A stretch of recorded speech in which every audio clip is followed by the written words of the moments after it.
Beginner's mind. People say that practicing Zen is difficult, but there's a misunderstanding as to why.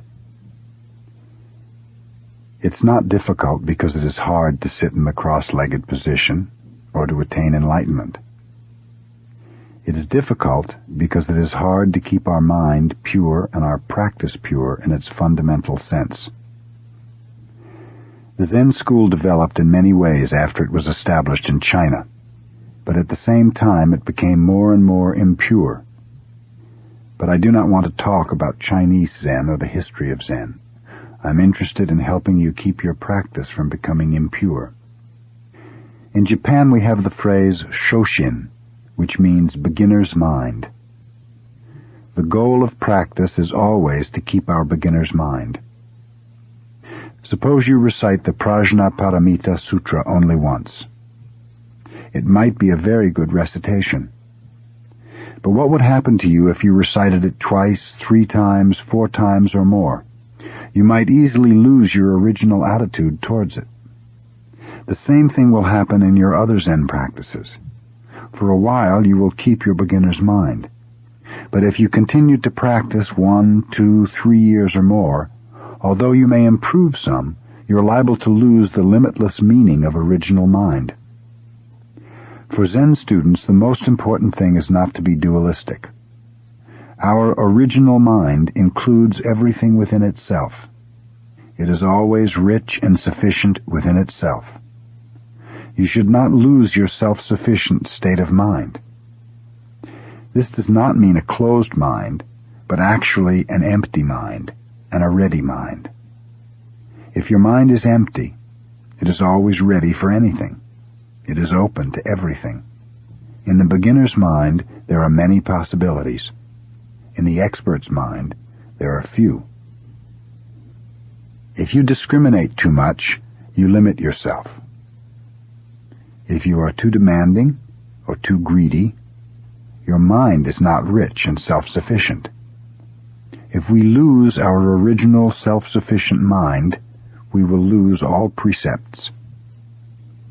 When your mind becomes demanding, when you long for something, you will end up violating your own precepts, not to tell lies, not to steal, not to kill, not to be immoral, and so forth.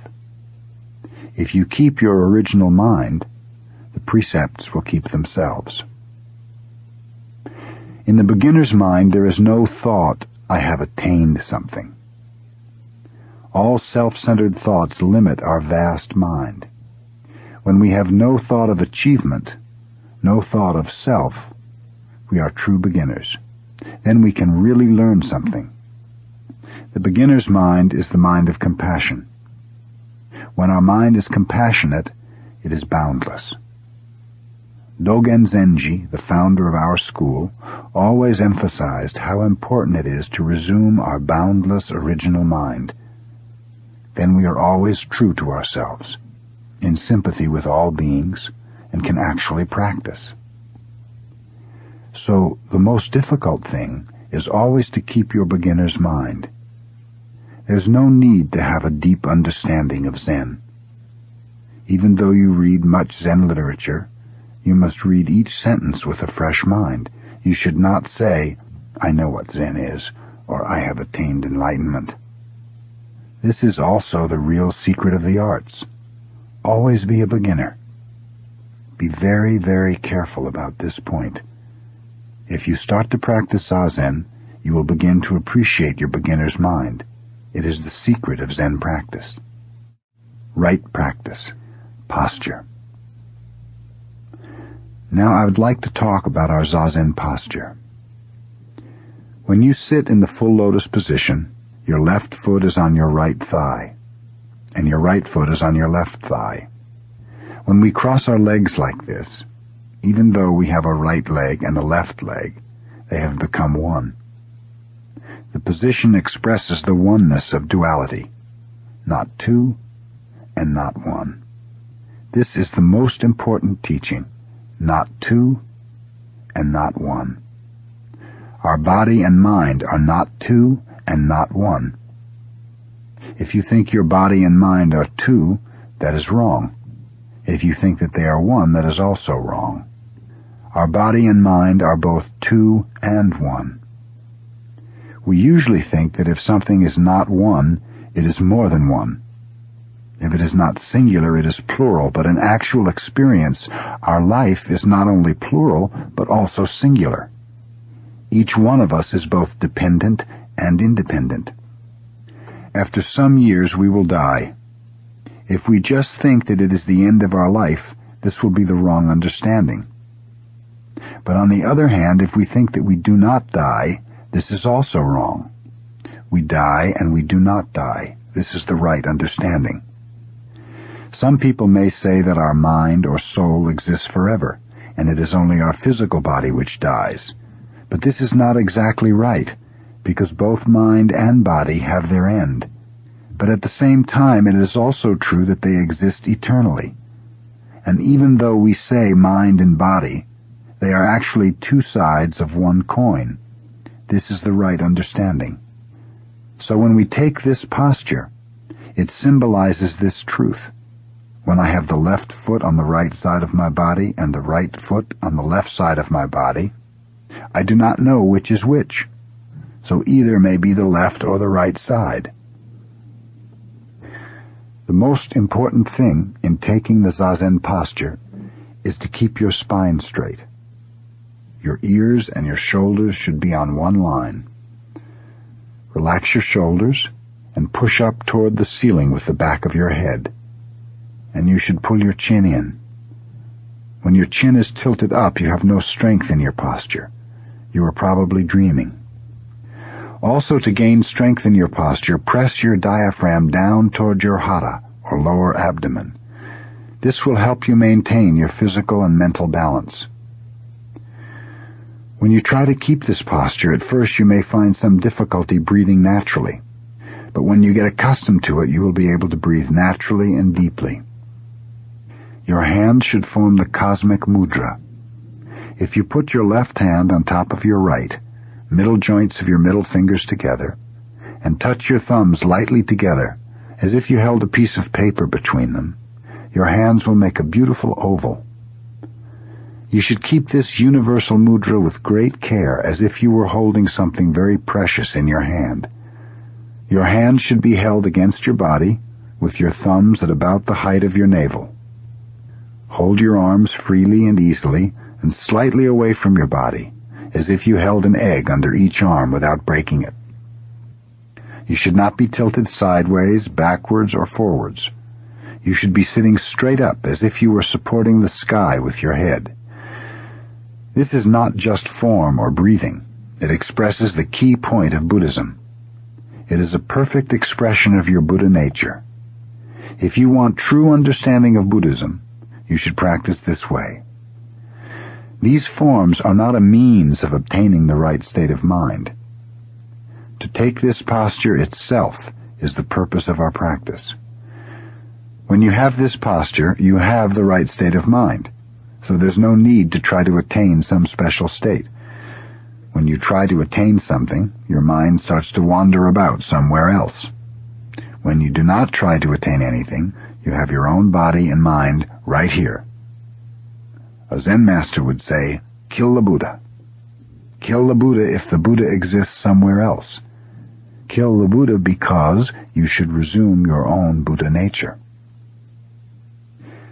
Doing something is expressing your own nature. We do not exist for the sake of something else. We exist for the sake of ourselves. This is the fundamental teaching expressed in the forms we observe. Just as for sitting, when we stand in the zendo, we have some rules. But the purpose of these rules is not to make everyone the same, but to allow each to express his own self most freely. For instance, each one of us has his own way of standing, so our standing posture is based on the proportions of our own bodies. When you stand, your heels should be as far apart as the width of your own fist. Your big toes in line with the centers of your breasts. As in Zazen, put some strength in your abdomen. Here also your hand should express yourself. Hold your left hand against your chest with fingers encircling your thumb, and put your right hand over it. Holding your thumb pointing downward and your forearms parallel to the floor, you feel as if you have some round pillar in your grasp, a big round temple pillar, so you cannot be slumped or tilted to the side. The most important point is to own your own physical body. If you slump, you will lose yourself. Your mind will be wandering about somewhere else. You will not be in your body. This is not the way. We must exist right here, right now. This is the key point. You must have your own body and mind. Everything should exist in the right place in the right way. Then there is no problem. If the microphone I use when I speak exists somewhere else, it will not serve its purpose. When we have our body and mind in order, everything else will exist in the right place, in the right way. But usually without being aware of it, we try to change something other than ourselves. We try to order things outside us. But it is impossible to organize things if you yourself are not in order. When you do things in the right way, at the right time, everything else will be organized. You are the boss. When the boss is sleeping, everyone is sleeping. When the boss does something right, everyone will do everything right and at the right time. That is the secret of Buddhism. So try always to keep the right posture, not only when you practice Zazen, but in all your activities. Take the right posture when you are driving your car and when you are reading. If you read in a slumped position, you cannot stay awake long. Try. You will discover how important it is to keep the right posture. This is the true teaching. The teaching which is written on paper is not the true teaching. Written teaching is a kind of food for your brain. Of course, it's necessary to take some food for your brain, but it is more important to be yourself by practicing the right way of life. That is why Buddha could not accept the religions existing at his time. He studied many religions, but he was not satisfied with their practices. He could not find the answer in asceticism or in philosophies.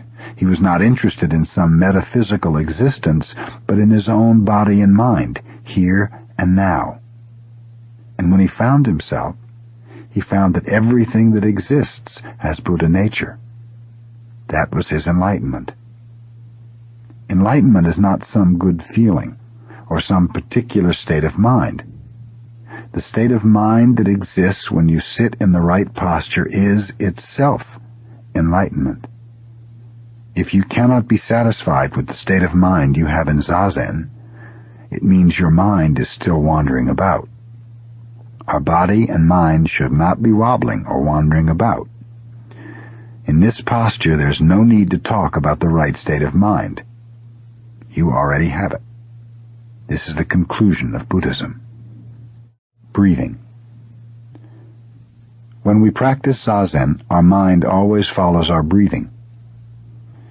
When we inhale, the air comes into the inner world. When we exhale, the air goes out to the outer world.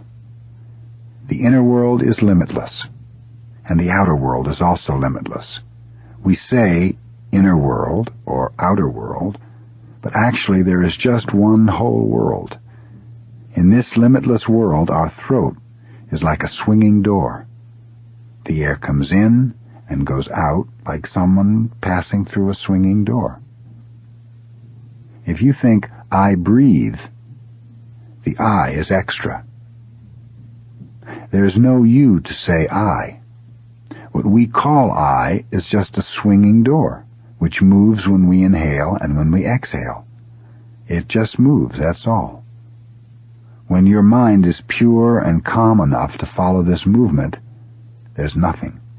No I, no world, no mind, no body, just a swinging door. So when we practice Zazen, all that exists is the movement of the breathing, but we're aware of this movement. You should not be absent-minded. But But to be aware of the movement does not mean to be aware of your small self, but rather of your universal nature or Buddha nature. This kind of awareness is very important because we are usually so one-sided. Our usual understanding of life is dualistic. You and I, this and that, good and bad. But actually, these discriminations are themselves the awareness of the universal existence. You means to be aware of the universe in the form of you, and I means to be aware of it in the form of I.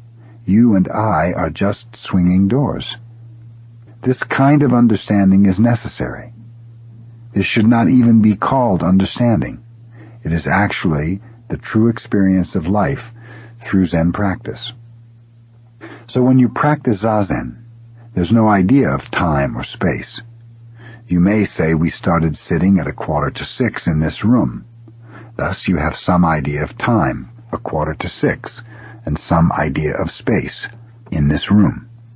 Actually, what you are doing, however, is just sitting and being aware of the universal activity. That is all. This moment the swinging door is opening in one direction, and the next moment the swinging door will be opening in the opposite direction. Moment after moment, each one of us repeats this activity. Here there is no idea of time or space. Time and space are one. You may say, I must do something this afternoon. But actually there's no this afternoon. We do things one after the other, that's all. There is no such time as this afternoon, or 1 o'clock, or 2 o'clock. At 1 o'clock you will eat your lunch. To eat lunch is itself 1 o'clock. You will be somewhere, but that place cannot be separated from 1 o'clock. For someone who actually appreciates our life, they're the same. But when we become tired of our life, we may say, I shouldn't have come to this place. It may have been much better to have gone to some other place for lunch. This place is not so good. In your mind, you create an idea of place separate from an actual time. Or you may say, this is bad, so I should not do this. Actually, when you say, I should not do this, you are doing not doing in that moment. So there's no choice for you. When you separate the idea of time and space, you feel as if you have some choice.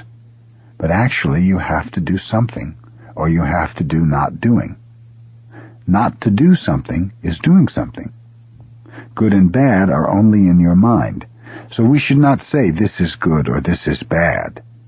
Instead of saying bad, you should say not to do.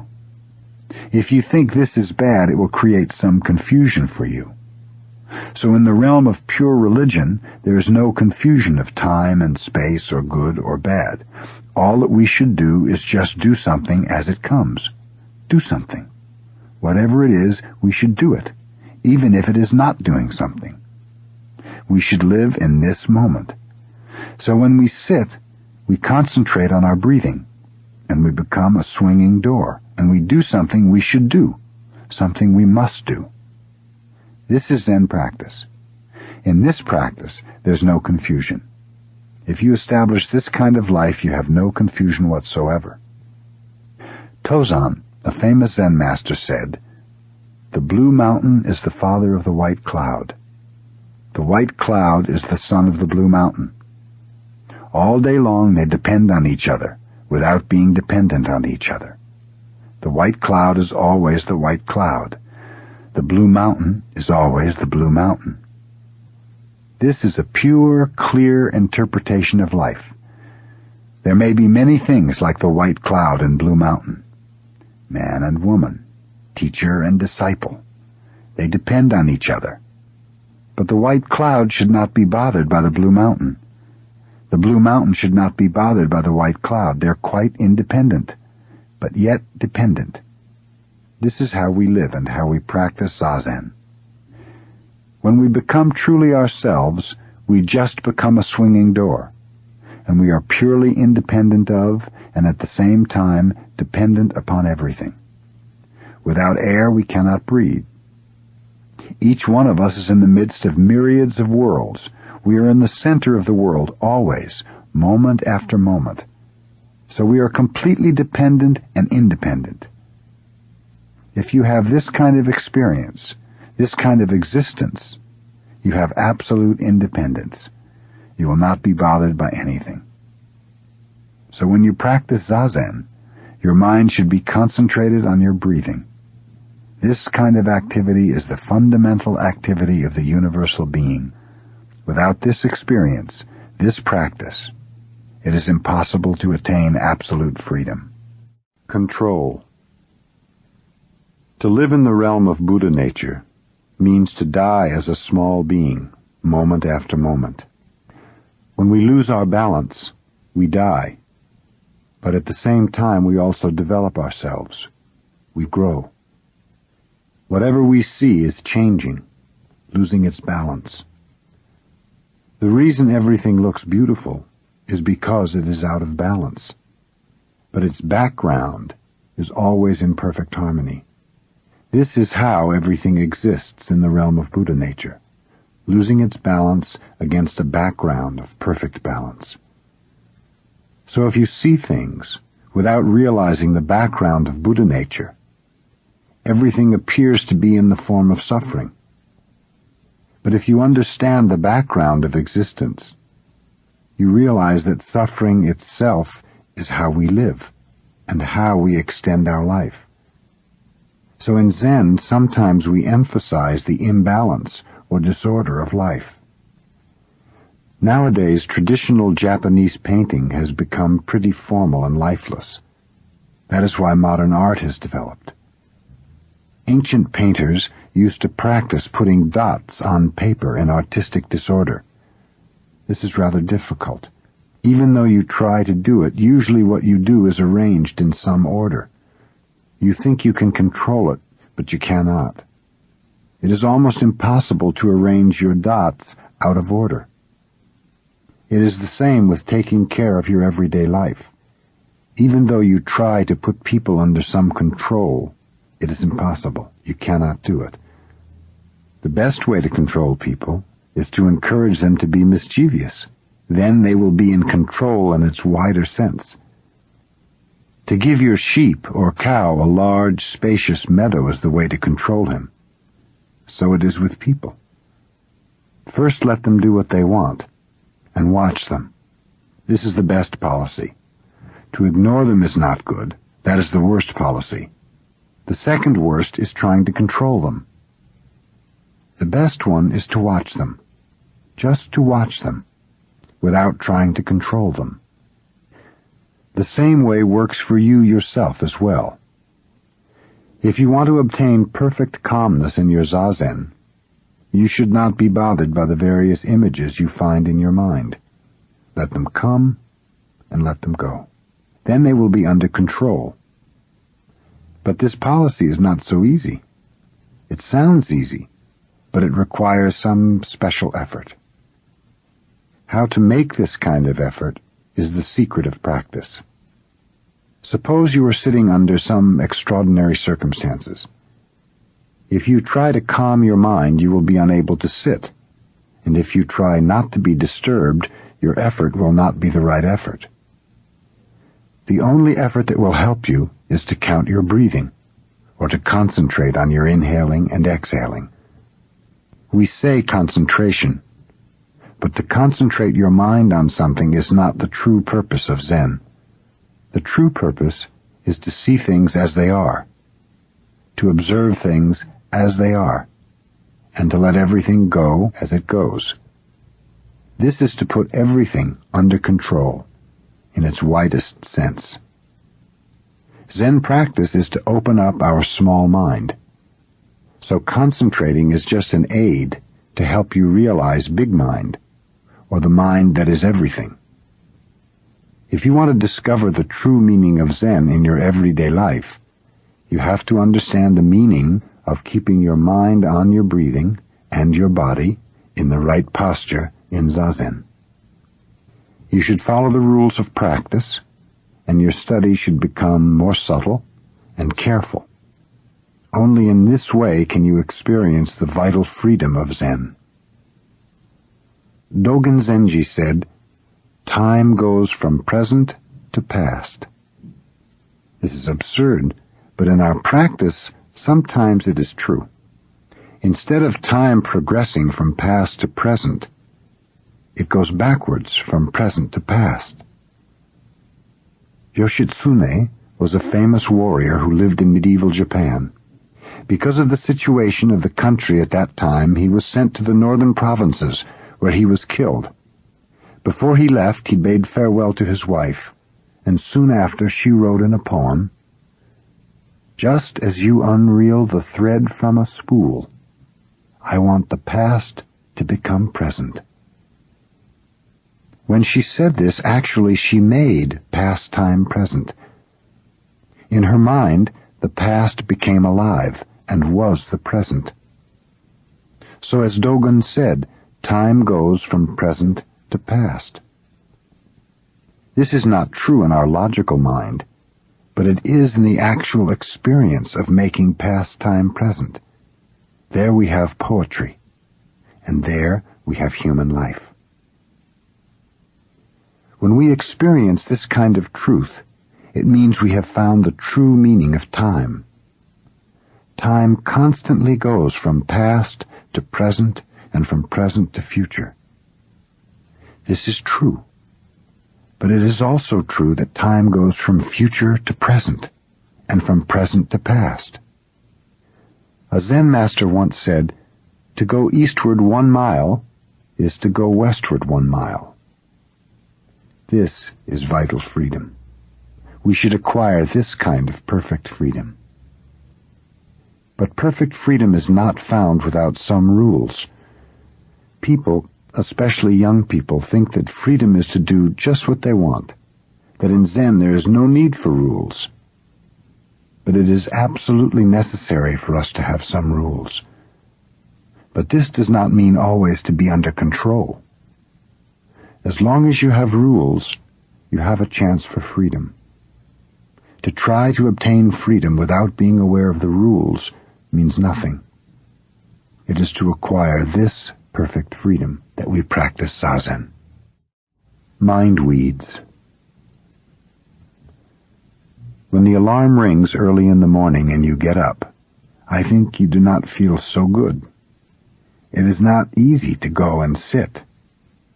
And even after you arrive at the Zendo and begin Zazen, you have to encourage yourself to sit well.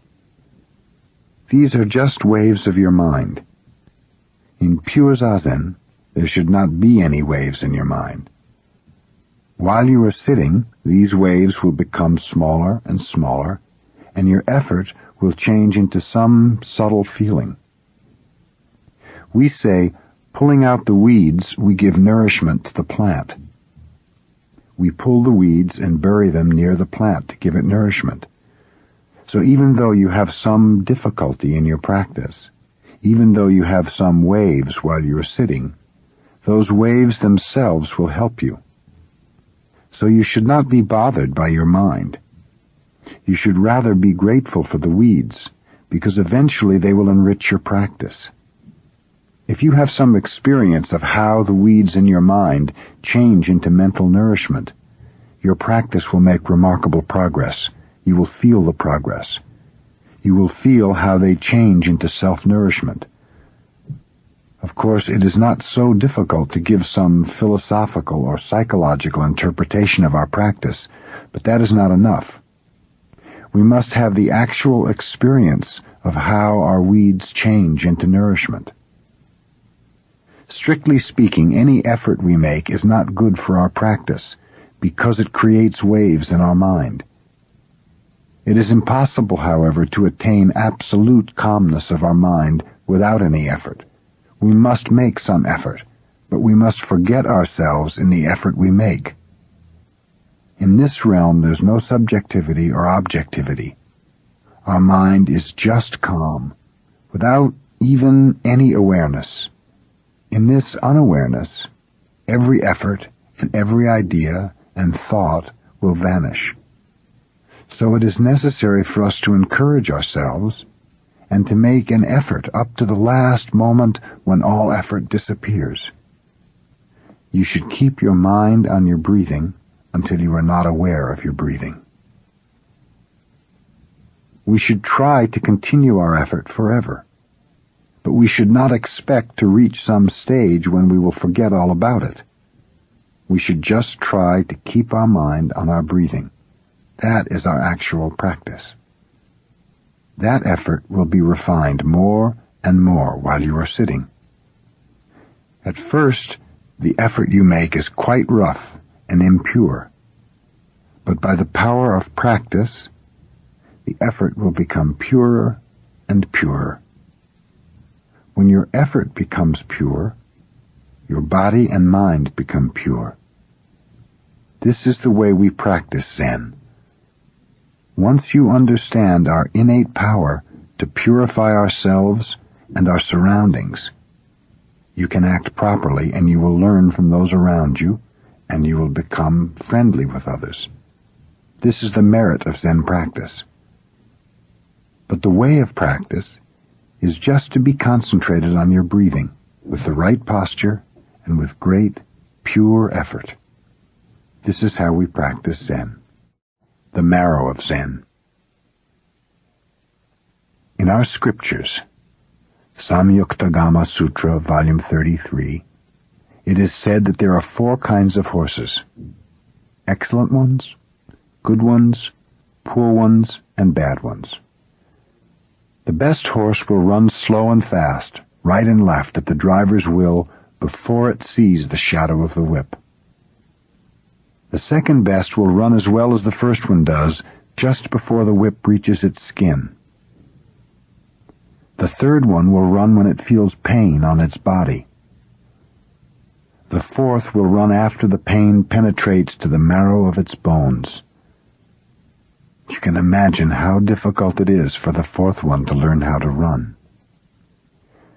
When we hear this story, almost all of us want to be the best horse. If it is impossible to be the best one, we want to be the second best. This is, I think, the usual understanding of this story and of Zen. You may think that when you sit in Zazen, you will find out whether you are one of the best horses or one of the worst ones. Here, however, there is a misunderstanding of Zen. If you think the aim of Zen practice is to train you to become one of the best horses, you will have a big problem. This is not the right understanding. If you practice Zen in the right way, it does not matter whether you are the best horse or the worst one. When you consider the mercy of Buddha, how do you think Buddha will feel about the 4 kinds of horses? He will have more sympathy for the worst one than for the best one. When you are determined to practice Zazen with the great mind of Buddha, you will find the worst horse is the most valuable one. In your very imperfections, you will find the basis for your firm, way-seeking mind.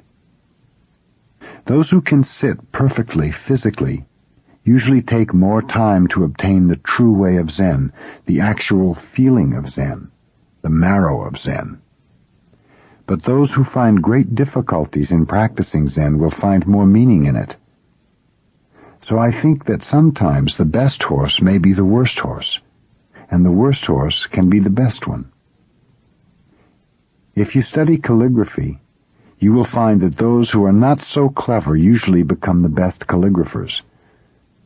Those who are very clever with their hands often encounter great difficulty after they have reached a certain stage. This is also true in art and in Zen.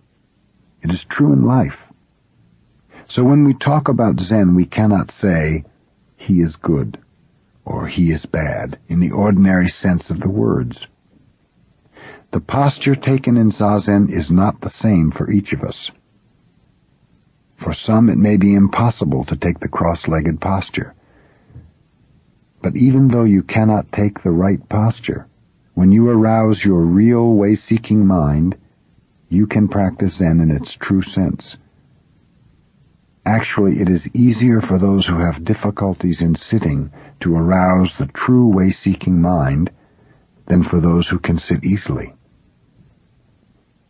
When we reflect on what we are doing in our everyday life, we are always ashamed of ourselves.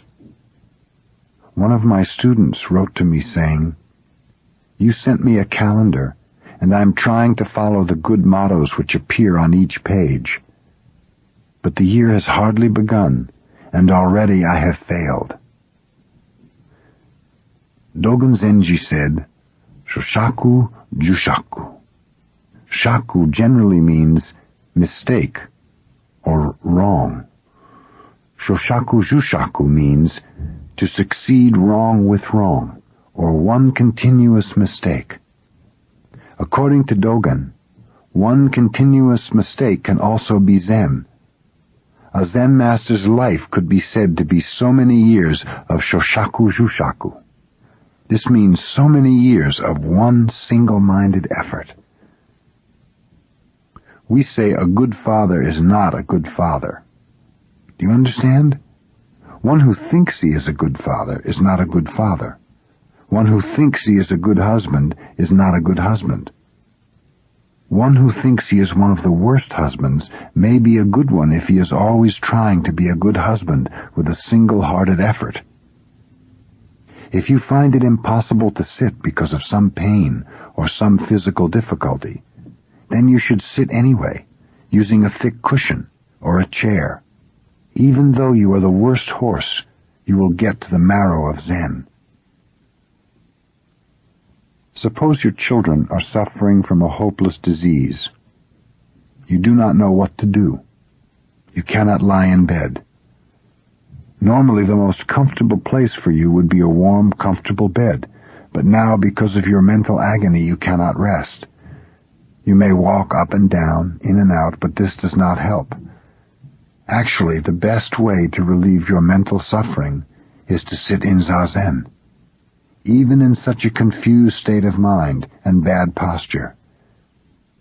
If you have no experience of sitting in this kind of difficult situation, you are not a Zen student. No other activity will appease your suffering. In other restless positions you have no power to accept your difficulties, but in the zazen posture, which you have acquired by long, hard practice, your body and mind have great power to accept things as they are, whether they are agreeable or disagreeable. When you feel disagreeable, it is better for you to sit. There is no other way to accept your problem and work on it. Whether you are the best horse or the worst, or whether your posture is good or bad is out of the question. Everyone can practice zazen, and in this way work on his problems and accept them. When you are sitting in the middle of your own problem, which is more real to you, your problem or you yourself? The awareness that you are here, right now, is the ultimate fact. This is the point you will realize by zazen practice. In continuous practice, under a succession of agreeable and disagreeable situations, you will realize the marrow of Zen and acquire its true strength. Bowing. After zazen, we bow to the floor 9 times. By bowing, we are giving up ourselves.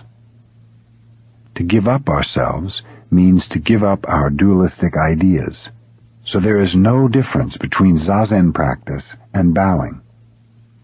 Usually to bow means to pay our respects to something which is more worthy of respect than ourselves. But when you bow to Buddha, you should have no idea of Buddha. You just become one with Buddha. You are already Buddha himself.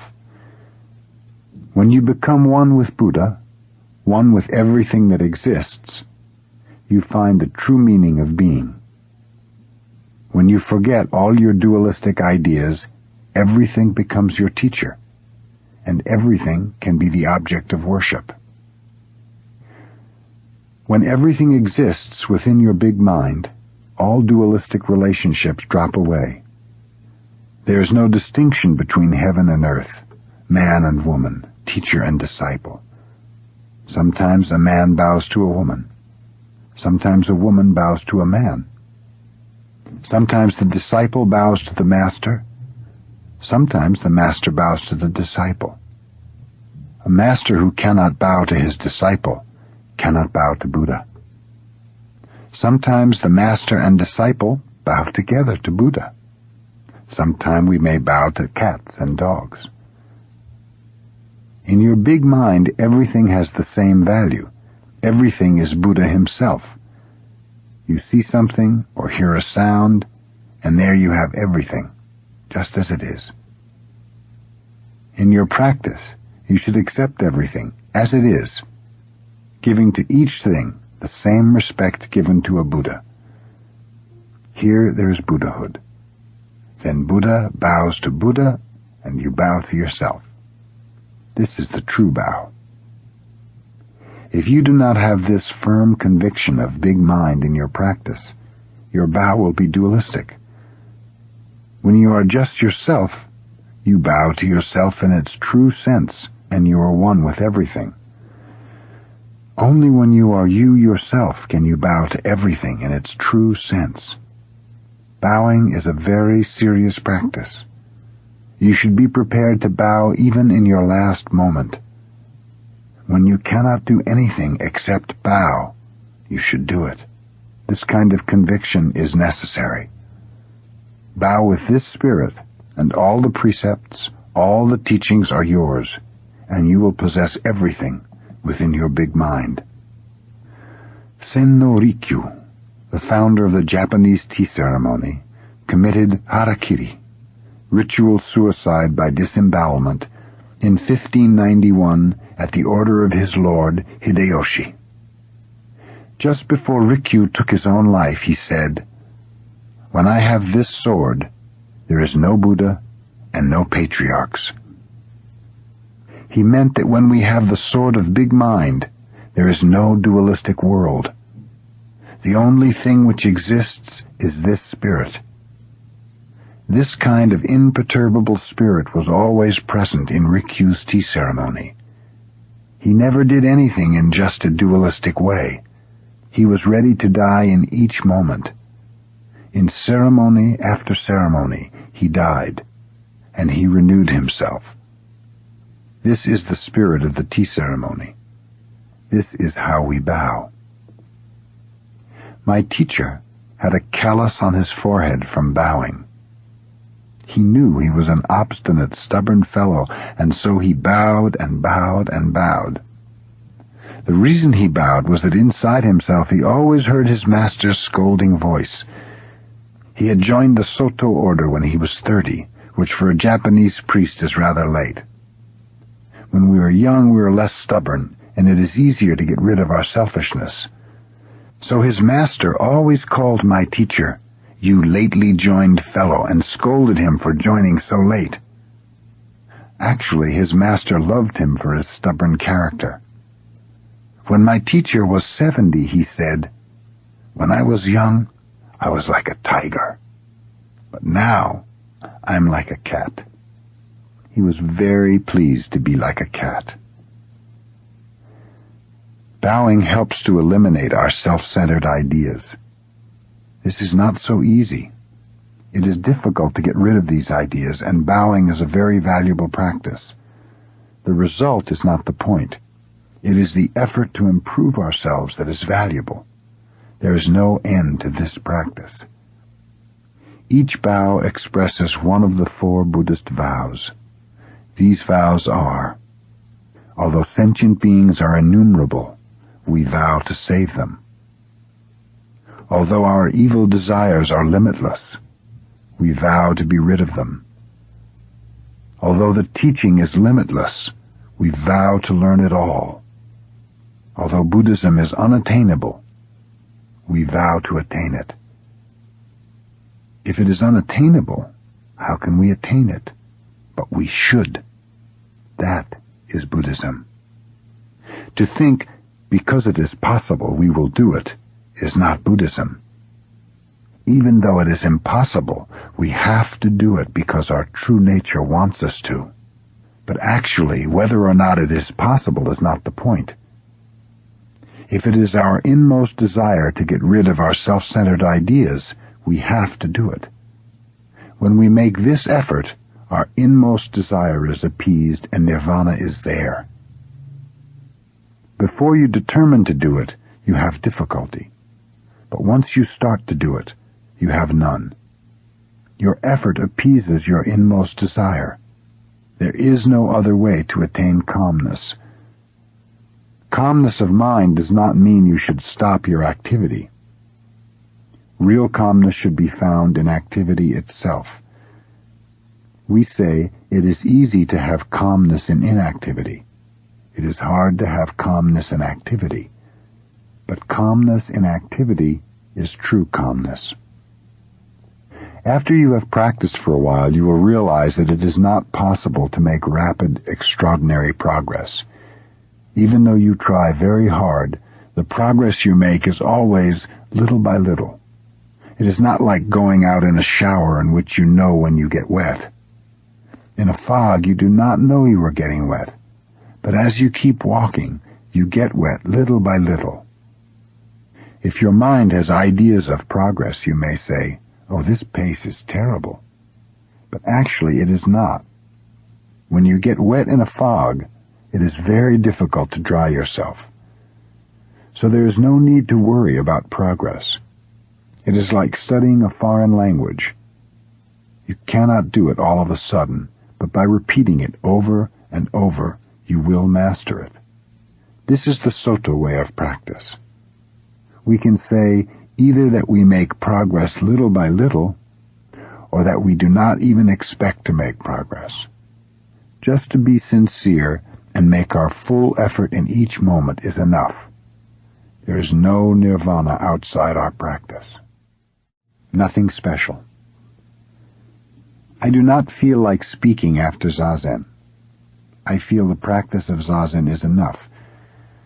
But if I must say something, I think I would like to talk about how wonderful it is to practice Zazen. Our purpose is just to keep this practice forever. This practice started from beginningless time, and it will continue into an endless future. Strictly speaking, for a human being, there is no other practice than this practice. There is no other way of life than this way of life. Zen practice is the direct expression of our true nature. Of course, whatever we do is the expression of our true nature. But without this practice, it is difficult to realize. It is our human nature to be active, and the nature of every existence. As long as we are alive, we are always doing something. But as long as you think, "I am doing this," or "I have to do this," or "I must attain something special," you are actually not doing anything. When you give up, when you no longer want something, or when you do not try to do anything special, then you do something. When there is no gaining idea in what you do, then you do something. In Zazen, what you are doing is not for the sake of anything. You may feel as if you were doing something special, but actually it is only the expression of your true nature. It is the activity which appeases your inmost desire. But as long as you think you are practicing Zazen for the sake of something, that is not true practice. If you continue this simple practice every day, you will obtain a wonderful power. Before you attain it, it is something wonderful. But after you obtain it, it is nothing special. It is just you, yourself, nothing special. As a Chinese poem says, "I went and I returned. It was nothing special." Rozan, famous for its misty mountains, Sekko for its water. People think it must be wonderful to see the famous range of mountains covered by mists, and the water said to cover all the earth. But if you go there, you will just see water and mountains, nothing special. It is a kind of mystery that for people who have no experience of enlightenment, enlightenment is something wonderful. But if they attain it, it is nothing. But yet it is not nothing. Do you understand? For a mother with children, having children is nothing special. That is Zazen. So if you continue this practice, more and more you will acquire something. Nothing special, but nevertheless something. You may say, universal nature, or Buddha nature, or enlightenment. You may call it by many names, but for the person who has it, it is nothing and it is something. When we express our true nature, we are human beings. When we do not know what we are. We are not an animal because we walk on two legs. We are something different from an animal, but what are we? We may be a ghost. We do not know what to call ourselves. Such a creature does not actually exist. It is a delusion. We are not a human being anymore, but we do exist. When Zen is not Zen, nothing exists. Intellectually, my talk makes no sense, but if you have experienced true practice, you will understand what I mean. If something exists, it has its own true nature, its Buddha nature. In the Parinirvana Sutra, Buddha says, everything has Buddha nature. But Dogen reads it in this way, everything is Buddha nature. There is a difference. If you say everything has Buddha nature, it means Buddha nature is in each existence, so Buddha nature and each existence are different. But when you say everything is Buddha nature, it means everything is Buddha nature itself. When there is no Buddha nature, there is nothing at all. Something apart from Buddha nature is just a delusion. It may exist in your mind, but such things actually do not exist. So, to be a human being is to be a Buddha. Buddha nature is just another name for human nature, our true human nature. Thus, even though you do not do anything, you are actually doing something. You are expressing yourself. You are expressing your true nature. Your eyes will express, your voice will express, your demeanor will express. The most important thing is to express your true nature in the simplest, most adequate way and to appreciate it in the smallest existence. While you are continuing this practice, week after week, year after year, your experience will become deeper and deeper, and your experience will cover everything you do in your everyday life. The most important thing is to forget all gaining ideas, all dualistic ideas. In other words, just practice Zazen in a certain posture. Do not think about anything. Just remain on your cushion without expecting anything. Then, eventually, you will resume your own true nature. That is to say, your own true nature resumes itself. Part 2. Right Attitude. Single-minded way.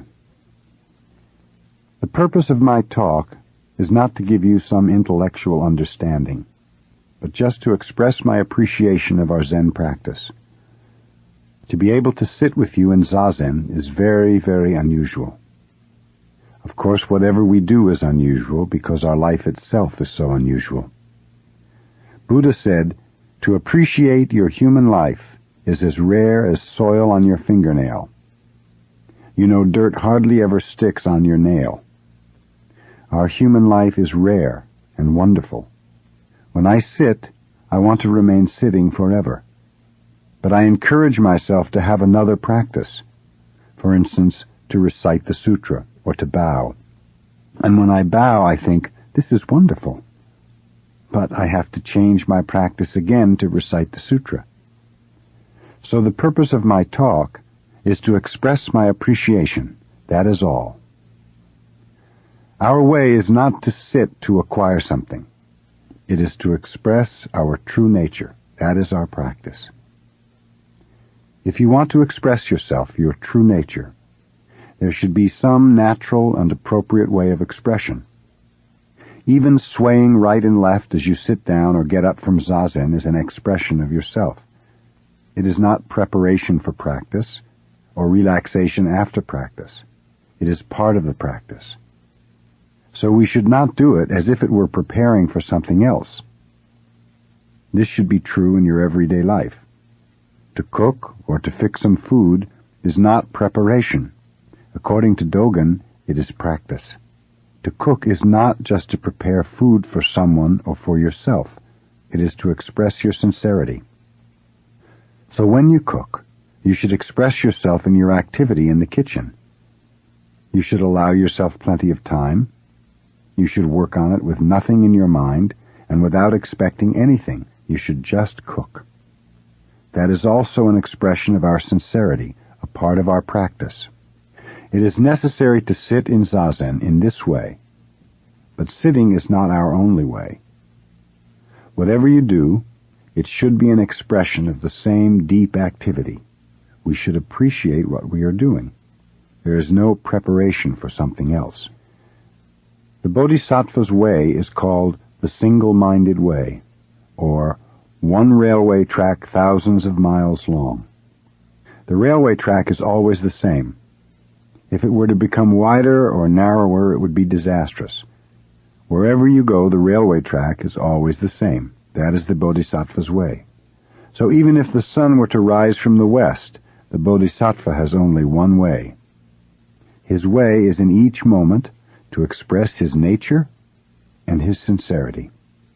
We say railway track, but actually there's no such thing. Sincerity itself is the railway track. The sights we see from the train will change, but we're always running on the same track, and there's no beginning or end to the track. Beginningless and endless track. There's no starting point, nor goal, nothing to attain. Just to run on the track is our way. This is the nature of our Zen practice. But when you become curious about the railway track, danger is there. You should not see the railway track. If you look at the track, you'll become dizzy. Just appreciate the sights you see from the train. That's our way. There is no need for the passengers to be curious about the track. Someone will take care of it. Buddha will take care of it. But sometimes we try to explain the railway track because we become curious if something is always the same. We wonder, how is it possible for the Bodhisattva always to be the same?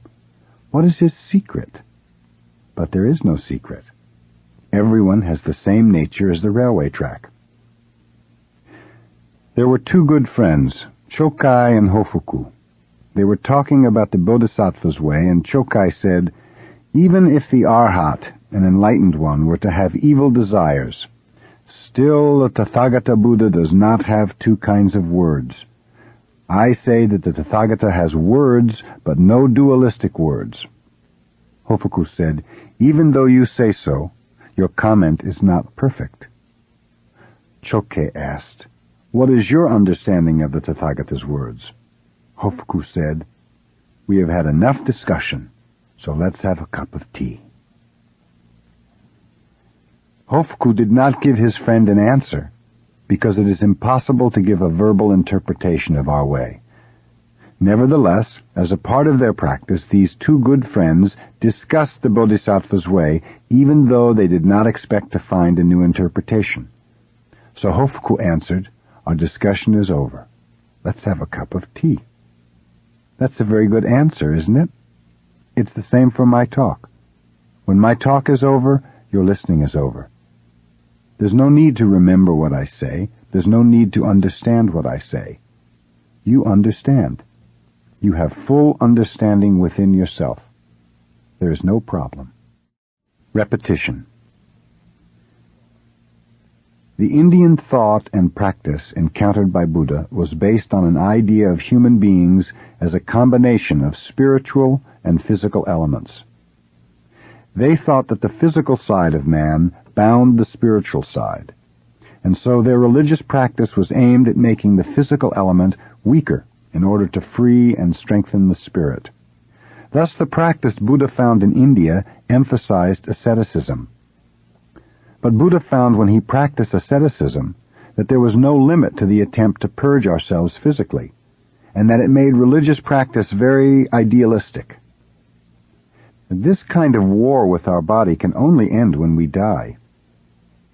But according to this Indian thought, we will return in another life, and another life, to repeat the struggle over and over again without ever attaining perfect enlightenment. And even if you think you can make your physical strength weak enough to free your spiritual power, it will only work as long as you continue your ascetic practice. If you resume your everyday life, you will have to strengthen your body, but then you'll have to weaken it again to regain your spiritual power.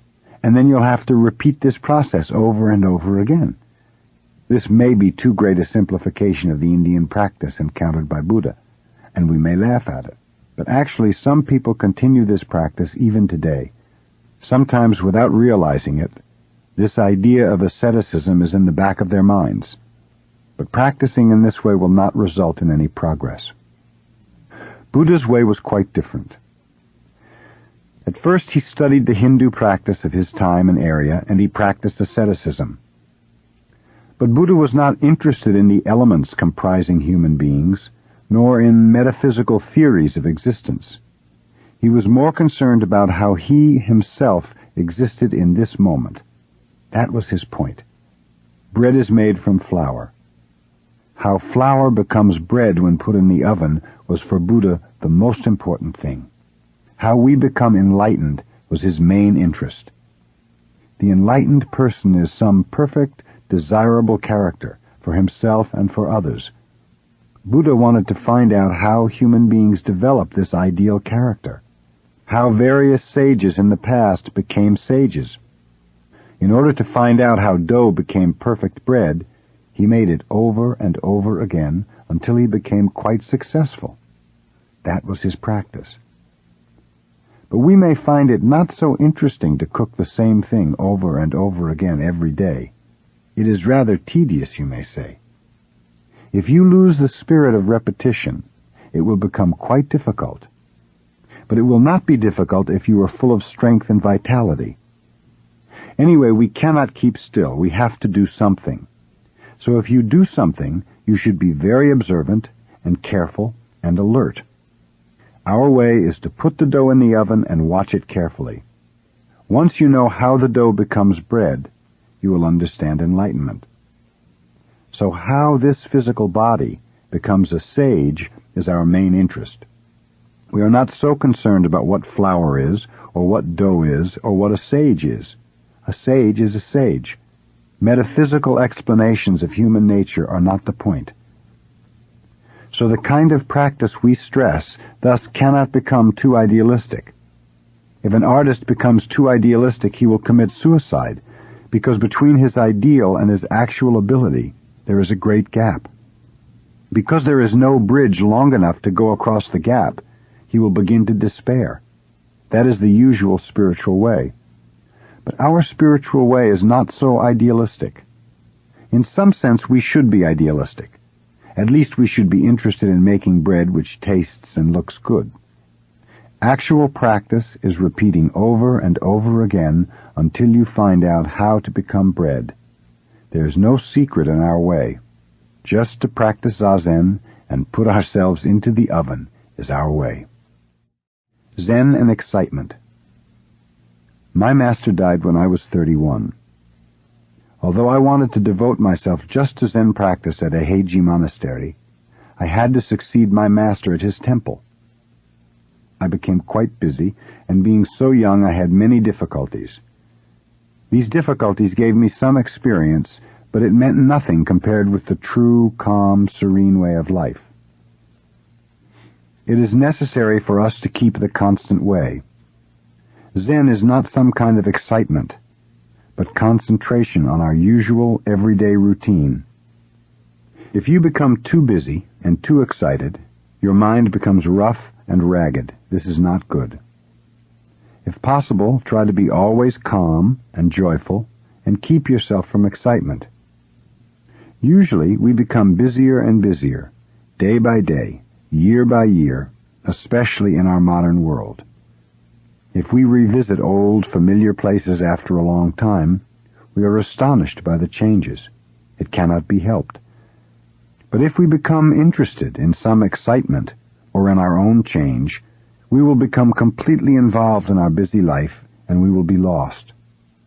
But if your mind is calm and constant, you can keep yourself away from the noisy world, even though you are in the midst of it.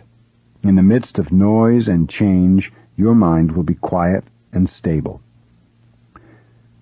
Zen is not something to get excited about. Some people start to practice Zen just out of curiosity, and they only make themselves busier. If your practice makes you worse, it is ridiculous. I think that if you try to do Zazen once a week, that will make you busy enough. Do not be too interested in Zen. When young people get excited about Zen, they often give up schooling and go to some mountain or forest in order to sit. That kind of interest is not true interest. Just continue in your calm, ordinary practice, and your character will be built up. If your mind is always busy, there will be no time to build, and you will not be successful, particularly if you work too hard on it. Building character is like making bread.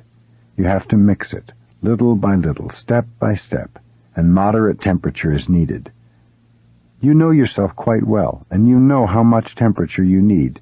You know exactly what you need. But if you get too excited, you will forget how much temperature is good for you, and you will lose your own way. This is very dangerous. Buddha said the same thing about the good ox driver. The driver knows how much load the ox can carry, and he keeps the ox from being overloaded. You know your way and your state of mind. Do not carry too much. Buddha also said that building character is like building a dam. You should be very careful in making the bank. If you try to do it all at once, water will leak from it. Make the bank carefully, and you'll end up with a fine dam for the reservoir. Our unexciting way of practice may appear to be very negative. This is not so. It is a wise and effective way to work on ourselves. It is just very plain. I find this point very difficult for people, especially young people, to understand. On the other hand, it may seem as if I am speaking about gradual attainment. This is not so either. In fact, this is the sudden way, because when your practice is calm and ordinary, everyday life itself is enlightenment. Right effort. The most important point in our practice is to have right or perfect effort. Right effort directed in the right direction is necessary. If your effort is headed in the wrong direction, especially if you're not aware of this, it is diluted effort. Our effort in our practice should be directed from achievement to non-achievement. Usually when you do something, you want to achieve something. You attach to some result. From achievement to non-achievement means to be rid of the unnecessary and bad results of effort. If you do something in the spirit of non-achievement, there's a good quality in it. So just to do something without any particular effort is enough. When you make some special effort to achieve something, some excessive quality, some extra element is involved in it. You should get rid of excessive things. If your practice is good, without being aware of it, you will become proud of your practice. That pride is extra. What you do is good, but something more is added to it, so you should get rid of that something which is extra. This point is very, very important, but usually we are not subtle enough to realize it, and we go in the wrong direction. Because all of us are doing the same thing and making the same mistake, we do not realize it. So without realizing it, we are making many mistakes, and we create problems among us. This kind of bad effort is called being dharma-ridden, or practice-ridden. You are involved in some idea of practice or attainment, and you cannot get out of it. When you are involved in some dualistic idea, it means your practice is not pure. By purity, we do not mean to polish something, trying to make some impure thing pure. By purity, we just mean things as they are. When something is added, that is impure.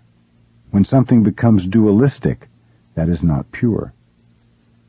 If you think you will get something from practicing Zazen, already you are involved in impure practice. It is all right to say there is practice and there is enlightenment, but we should not be caught by the statement. You should not be tainted by it. When you practice Zazen, just practice Zazen. If enlightenment comes, it just comes. We should not attach to the attainment. The true quality of Zazen is always there, even if you're not aware of it. So forget all about what you think you may have gained from it. Just do it. The quality of Zazen will express itself. Then you will have it.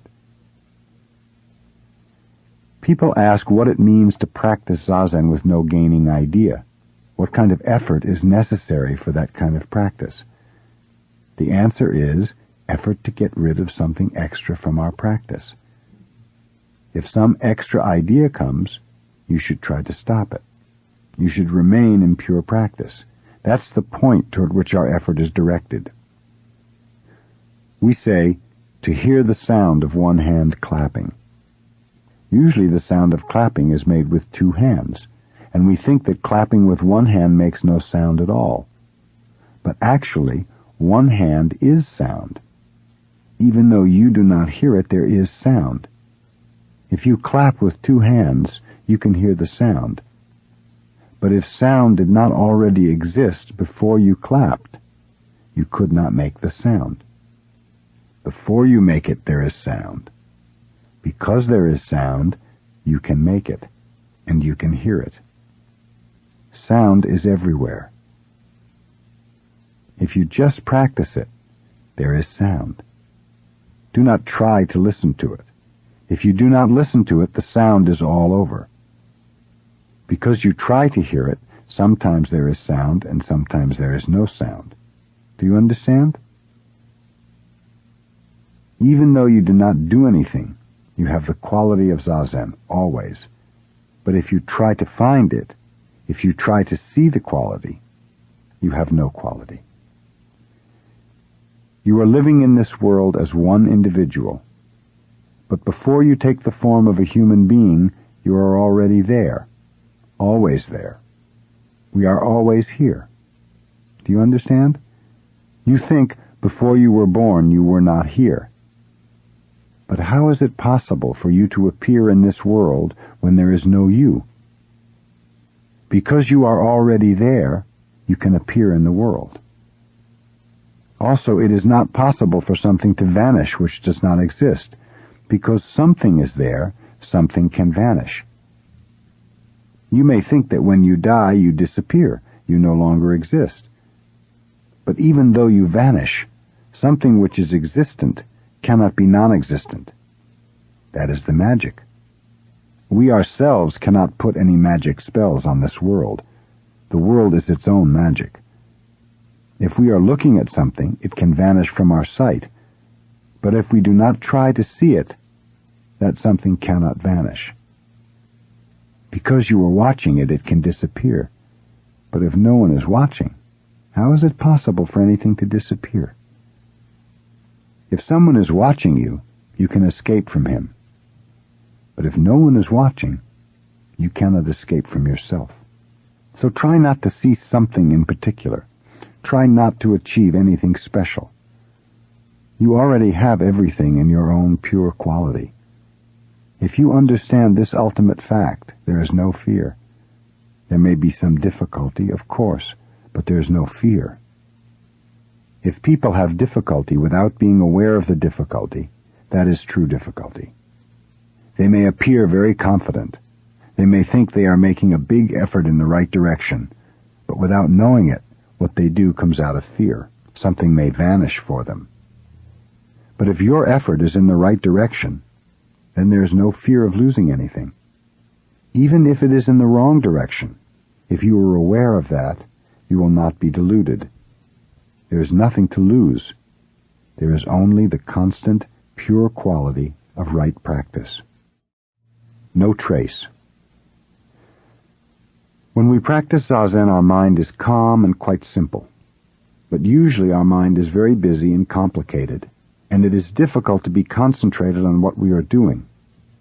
This is because before we act, we think, and this thinking leaves some trace. Our activity is shadowed by some preconceived idea. The thinking not only leaves some trace or shadow, but also gives us many other notions about other activities and things. These traces and notions make our minds very complicated. When we do something with a quite simple, clear mind, we have no notion or shadows, and our activity is strong and straightforward. But when we do something with a complicated mind, in relation to other things or people or society, our activity becomes very complex.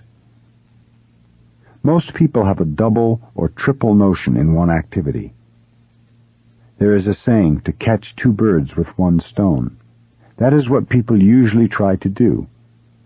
Because they want to catch too many birds, they find it difficult to be concentrated on one activity, and they may end up not catching any birds at all. That kind of thinking always leaves its shadow on their activity. The shadow is not actually the thinking itself. Of course, it is often necessary to think or prepare before we act, but right thinking does not leave any shadow. Thinking which leaves traces comes out of your relative, confused mind. Relative mind is the mind which sets itself in relation to other things, thus limiting itself. It is this small mind which creates gaining ideas and leaves traces of itself. If you leave a trace of your thinking on your activity, you will be attached to the trace. For instance, you may say, "This is what I have done." But actually it is not so. In your recollection you may say, "I did such and such a thing in some certain way." But actually that is never exactly what happened. When you think in this way, you limit the actual experience of what you have done. So if you attach to the idea of what you have done, you are involved in selfish ideas. Often we think what we have done is good, but it may not actually be so. When we become old, we are very often proud of what we have done. When others listen to someone proudly telling something which he has done, they will feel funny, because they know his recollection is one-sided. They know that what he has told them is not exactly what he did. Moreover, if he is proud of what he did, that pride will create some problem for him. Repeating his recollections in this way, his personality will be twisted more and more until he becomes quite a disagreeable, stubborn fellow. This is an example of leaving a trace of one's thinking. We should not forget what we did, but it should be without an extra trace. To leave a trace is not the same as to remember something. It is necessary to remember what we have done, but we should not become attached to what we have done in some special sense. What we call attachment is just these traces of our thought and activity. In order not to leave any traces, when you do something, you should do it with your whole body and mind. You should be concentrated on what you do. You should do it completely, like a good bonfire. You should not be a smoky fire. You should burn yourself completely. If you do not burn yourself completely, a trace of yourself will be left in what you do. You will have something remaining which is not completely burned out. Zen activity is activity which is completely burned out, with nothing remaining but ashes. This is the goal of our practice. That is what Dogen meant when he said, "Ashes do not come back to firewood." Ash is ash. Ash should be completely ash. The firewood should be firewood. When this kind of activity takes place, one activity covers everything. So our practice is not a matter of 1 hour or 2 hours or 1 day or 1 year. If you practice Zazen with your whole body and mind, even for a moment, that is Zazen. So moment after moment, you should devote yourself to your practice. You should not have any remains after you do something. But this does not mean to forget all about it. If you understand this point, all the dualistic thinking and all the problems of life will vanish. When you practice Zen, you become one with Zen. There is no you and no Zazen. When you bow, there is no Buddha and no you. One complete bowing takes place, that is all. This is nirvana. When Buddha transmitted our practice to Maha Kashyapa, he just picked up a flower with a smile. Only Maha Kashyapa understood what he meant. No one else understood. We do not know if this is a historical event or not, but it means something. It is a demonstration of our traditional way. Some activity which covers everything is true activity, and the secret of this activity is transmitted from Buddha to us. This is Zen practice, not some teaching taught by Buddha or some rules of life set up by him. The teaching or the rules should be changed according to the place or according to the people who observe them, but the secret of this practice cannot be changed. It is always true. So for us, there is no other way to live in this world. I think this is quite true. And this is easy to accept, easy to understand, and easy to practice. If you compare the kind of life based on this practice with what is happening in this world or in human society, you will find out just how valuable the truth Buddha left us is. It is quite simple, and practice is quite simple. But even so, we should not ignore it. Its great value must be discovered. Usually when it is so simple, we say, "Oh, I know that. It is quite simple. Everyone knows that." But if we do not find its value, it means nothing. It is the same as not knowing. The more you understand culture, the more you will understand how true and how necessary this teaching is. Instead of only criticizing your culture, you should devote your mind and body to practicing this simple way. Then society and culture will grow out of you. It may be all right for the people who are too attached to their culture to be critical. Their critical attitude means they are coming back to the simple truth left by Buddha. But our approach is just to be concentrated on a simple, basic practice and a simple, basic understanding of life. There should be no traces in our activity. We should not attach to some fancy ideas or to some beautiful things. We should not seek for something good. The truth is always near at hand, within your reach. God-giving. Every existence in nature, every existence in the human world, every cultural work that we create is something which was given or is being given to us, relatively speaking. But as everything is originally one, we are in actuality giving out everything. Moment after moment we are creating something, and this is the joy of our life. But this I, which is creating and always giving out something, is not the small I, it is the big I. Even though you do not realize the oneness of this big I with everything, when you give something you feel good, because at that time you feel at one with what you are giving. This is why it feels better to give than to take. We have a saying, Danya Prajna Paramita. Danya means to give. Prajna is wisdom, and Paramita means to cross over or to reach the other shore. Our life can be seen as a crossing of a river. The goal of our life's effort is to reach the other shore, nirvana. Prajna Paramita, the true wisdom of life, is that in each step of the way, the other shore is actually reached. To reach the other shore with each step of the crossing is the way of true living. Danya Prajna Paramita is the first of the 6 ways of true living. The second is Sila Prajna Paramita, or the Buddhist precepts. Then there are Kshanti Prajna Paramita, or endurance, Virya Prajna Paramita, or ardor and constant effort, Dhyana Prajna Paramita, or Zen practice, and Prajna Paramita, or wisdom. Actually, these 6 Prajna Paramita are one, but as we can observe life from various sides, we count 6. Dogen Zenji said, to give is non-attachment.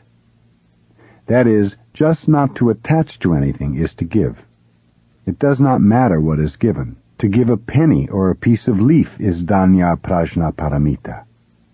To give one line or even one word of teaching is danya prajna paramita. If given in the spirit of non-attachment, the material offering and the teaching offering have the same value. With the right spirit, all that we do, all that we create, is danya prajna paramita. So Dogen said, to produce something, to participate in human activity, is also danya prajna paramita. To provide a ferry boat for people, or to make a bridge for people, is danya prajna paramita. Actually, to give one line of the teaching may be to make a ferry boat for someone. According to Christianity, every existence in nature is something which was created for or given to us by God. That is the perfect idea of giving. But if you think that God created man, and that you are somehow separate from God, you are liable to think you have the ability to create something separate, something not given by Him. For instance, we create airplanes and highways, and when we repeat, I create, I create, I create, soon we forget who is actually the I which creates the various things. We soon forget about God. This is the danger of human culture.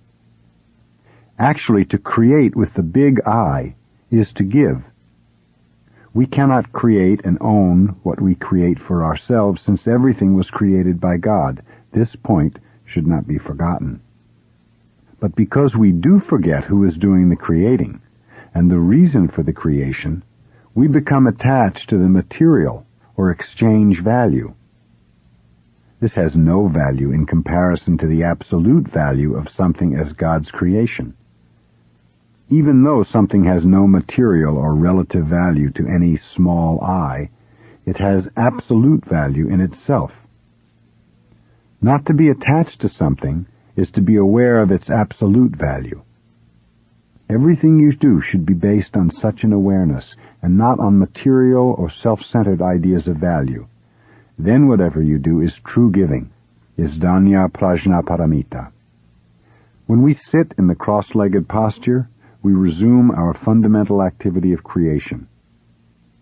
There are perhaps three kinds of creation.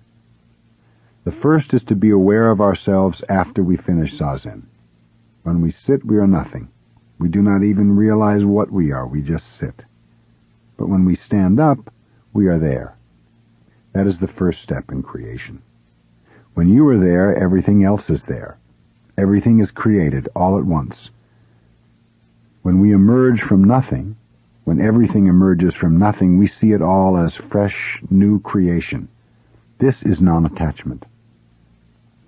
The second kind of creation is when you act or produce or prepare something like food or tea. The third kind is to create something within yourself, such as education or culture or art or some system for our society. So there are three kinds of creation. But if you forget the first, the most important one, the other two will be like children who have lost their parents. Their creation will mean nothing.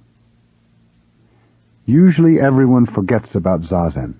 Everyone forgets about God. They work very hard at the second and third kinds of creation, but God does not help the activity.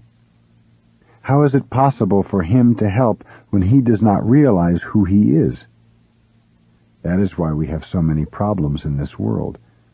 When we forget the fundamental source of our creating, we are like children who do not know what to do when they lose their parents. If you understand danya prajna paramita, you will understand how it is we create so many problems for ourselves. Of course, to live is to create problems. If we did not appear in this world, our parents would have no difficulty with us. Just by appearing, we create problems for them. This is all right. Everything creates some problems. But usually people think that when they die, everything is over. The problems disappear. But your death may create problems too. Actually, our problems should be solved or dissolved in this life. But if we are aware that what we do or what we create is really the gift of the big I, then we will not be attached to it, and we will not create problems for ourselves or for others. And we should forget day by day what we have done. This is true non-attachment, and we should do something new. To do something new, of course, we must know our past, and this is all right.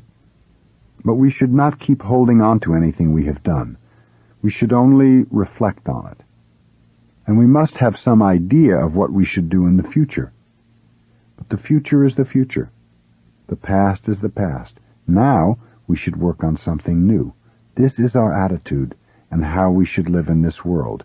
This is danya prajna paramita, to give something, or to create something for ourselves. So to do something through and through is to resume our true activity of creation. This is why we sit.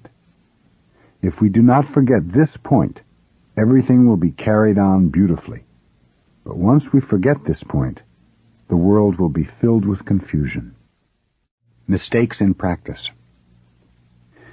There are several poor ways of practice which you should understand. Usually when you practice Zazen, you become very idealistic and you set up an ideal or goal which you strive to attain and fulfill. But as I have often said, this is absurd. When you are idealistic, you have some gaining idea within yourself. By the time you attain your ideal or goal, your gaining idea will create another ideal. So as long as your practice is based on a gaining idea, and you practice Zazen in an idealistic way, you will have no time actually to attain your ideal. Moreover, you will be sacrificing the meat of your practice. Because your attainment is always ahead, you will always be sacrificing yourself now for some ideal in the future. You end up with nothing. This is absurd. It is not adequate practice at all. But even worse than this idealistic attitude is to practice Zazen in competition with someone else. This is a poor, shabby kind of practice. Our Soto way puts an emphasis on shikantaza, or just sitting. Actually, we do not have any particular name for our practice. When we practice Zazen, we just practice it. And whether we find joy in our practice or not, we just do it. Even though we are sleepy and we are tired of practicing Zazen, of repeating the same thing day after day, even so, we continue our practice. Whether or not someone encourages our practice, we just do it. Even when you practice Zazen alone, without a teacher, I think you will find some way to tell whether your practice is adequate or not. When you are tired of sitting, or when you are disgusted with your practice, you should recognize this as a warning signal. You become discouraged with your practice when your practice has been idealistic. You have some gaining idea in your practice, and it is not pure enough. It is when your practice is rather greedy that you become discouraged with it. So you should be grateful that you have a sign or warning signal to show you the weak point in your practice. At that time, forgetting all about your mistake and renewing your way, you can resume your original practice. This is a very important point. So as long as you continue your practice, you are quite safe. But as it is very difficult to continue, you must find some way to encourage yourself. As it is hard to encourage yourself without becoming involved in some poor kind of practice, to continue our pure practice by yourself may be rather difficult. This is why we have a teacher. With your teacher you will correct your practice. Of course you will have a very hard time with him, but even so you will always be safe from wrong practice. Most Zen Buddhist priests have had a difficult time with their masters. When they talk about the difficulties, you may think that without this kind of hardship you cannot practice Zazen, but this is not true. Whether you have difficulties in your practice or not, as long as you continue it, you have pure practice in its true sense. Even when you are not aware of it, you have it. So Dogen Zenji said, "Do not think you will necessarily be aware of your own enlightenment. Whether or not you are aware of it, you have your own true enlightenment within your practice." Another mistake will be to practice for the sake of the joy you find in it. Actually, when your practice is involved in a feeling of joy, it is not in very good shape either. Of course, this is not poor practice, but compared to the true practice, it is not so good. In Hinayana Buddhism, practice is classified in 4 ways.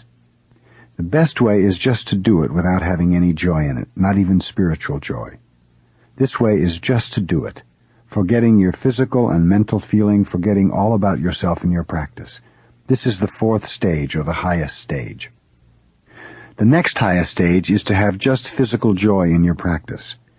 At this stage, you find some pleasure in practice, and you will practice because of the pleasure you find in it. In the 2nd stage, you have both mental and physical joy, or good feeling. These 2 middle stages are stages in which you practice Zazen because you feel good in your practice. The 1st stage is when you have no thinking and no curiosity in your practice. These 4 stages also apply to our Mahayana practice, and the highest is just to practice it. If you find some difficulty in your practice, that is the warning that you have some wrong idea, so you have to be careful. But do not give up your practice. Continue it knowing your weakness. Here there is no gaining idea. Here there is no fixed idea of attainment. You do not say, this is enlightenment, or that is not right practice. Even in wrong practice, when you realize it and continue, there is right practice. Our practice cannot be perfect, but without being discouraged by this, we should continue it. This is the secret of practice. And if you want to find some encouragement in your discouragement, getting tired of practice is itself the encouragement. You encourage yourself when you get tired of it. When you do not want to do it, that is the warning signal. It is like having a toothache when your teeth are not so good. When you feel some pain in your teeth, you go to a dentist. That is our way. The cause of conflict is some fixed idea or one-sided idea. When everyone knows the value of pure practice, we will have little conflict in our world. This is the secret of our practice and Dogen Zenji's way. Dogen repeats this point in his book, Shobogenzo, a treasury of the true Dharma.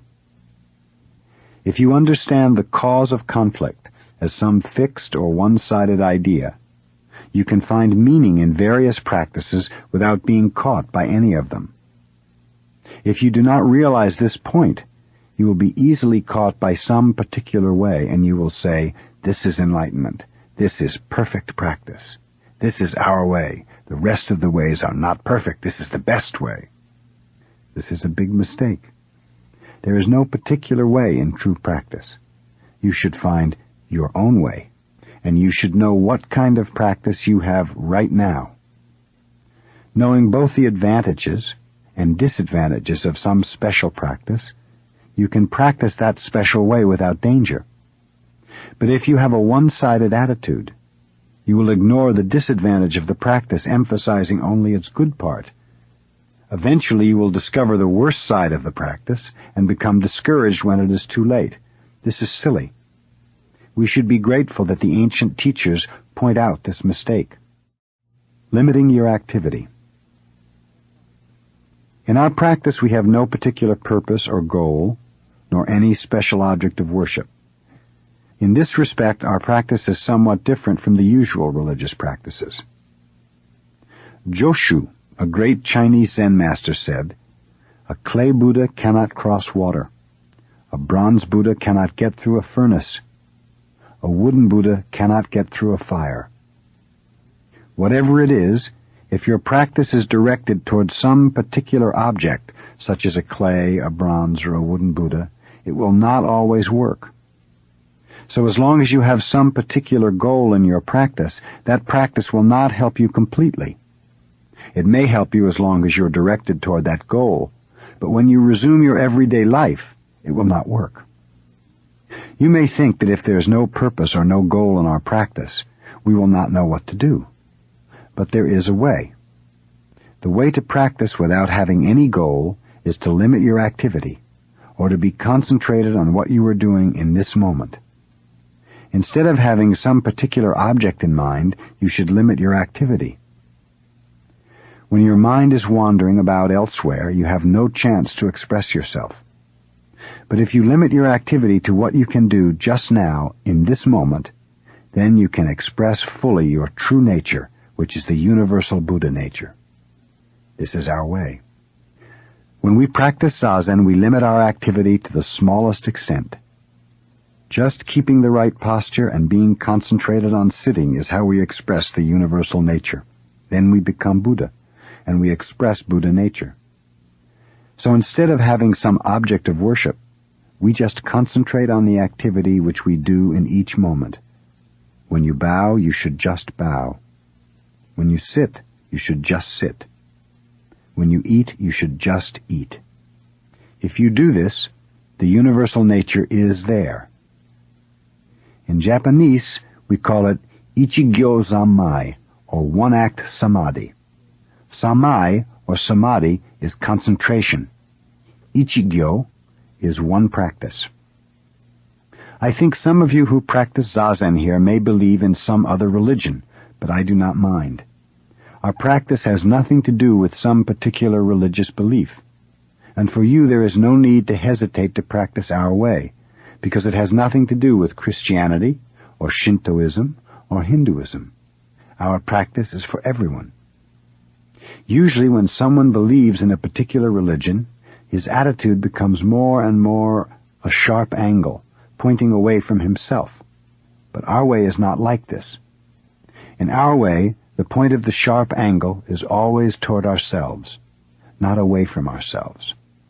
So there is no need to worry about the difference between Buddhism and the religion you may believe in.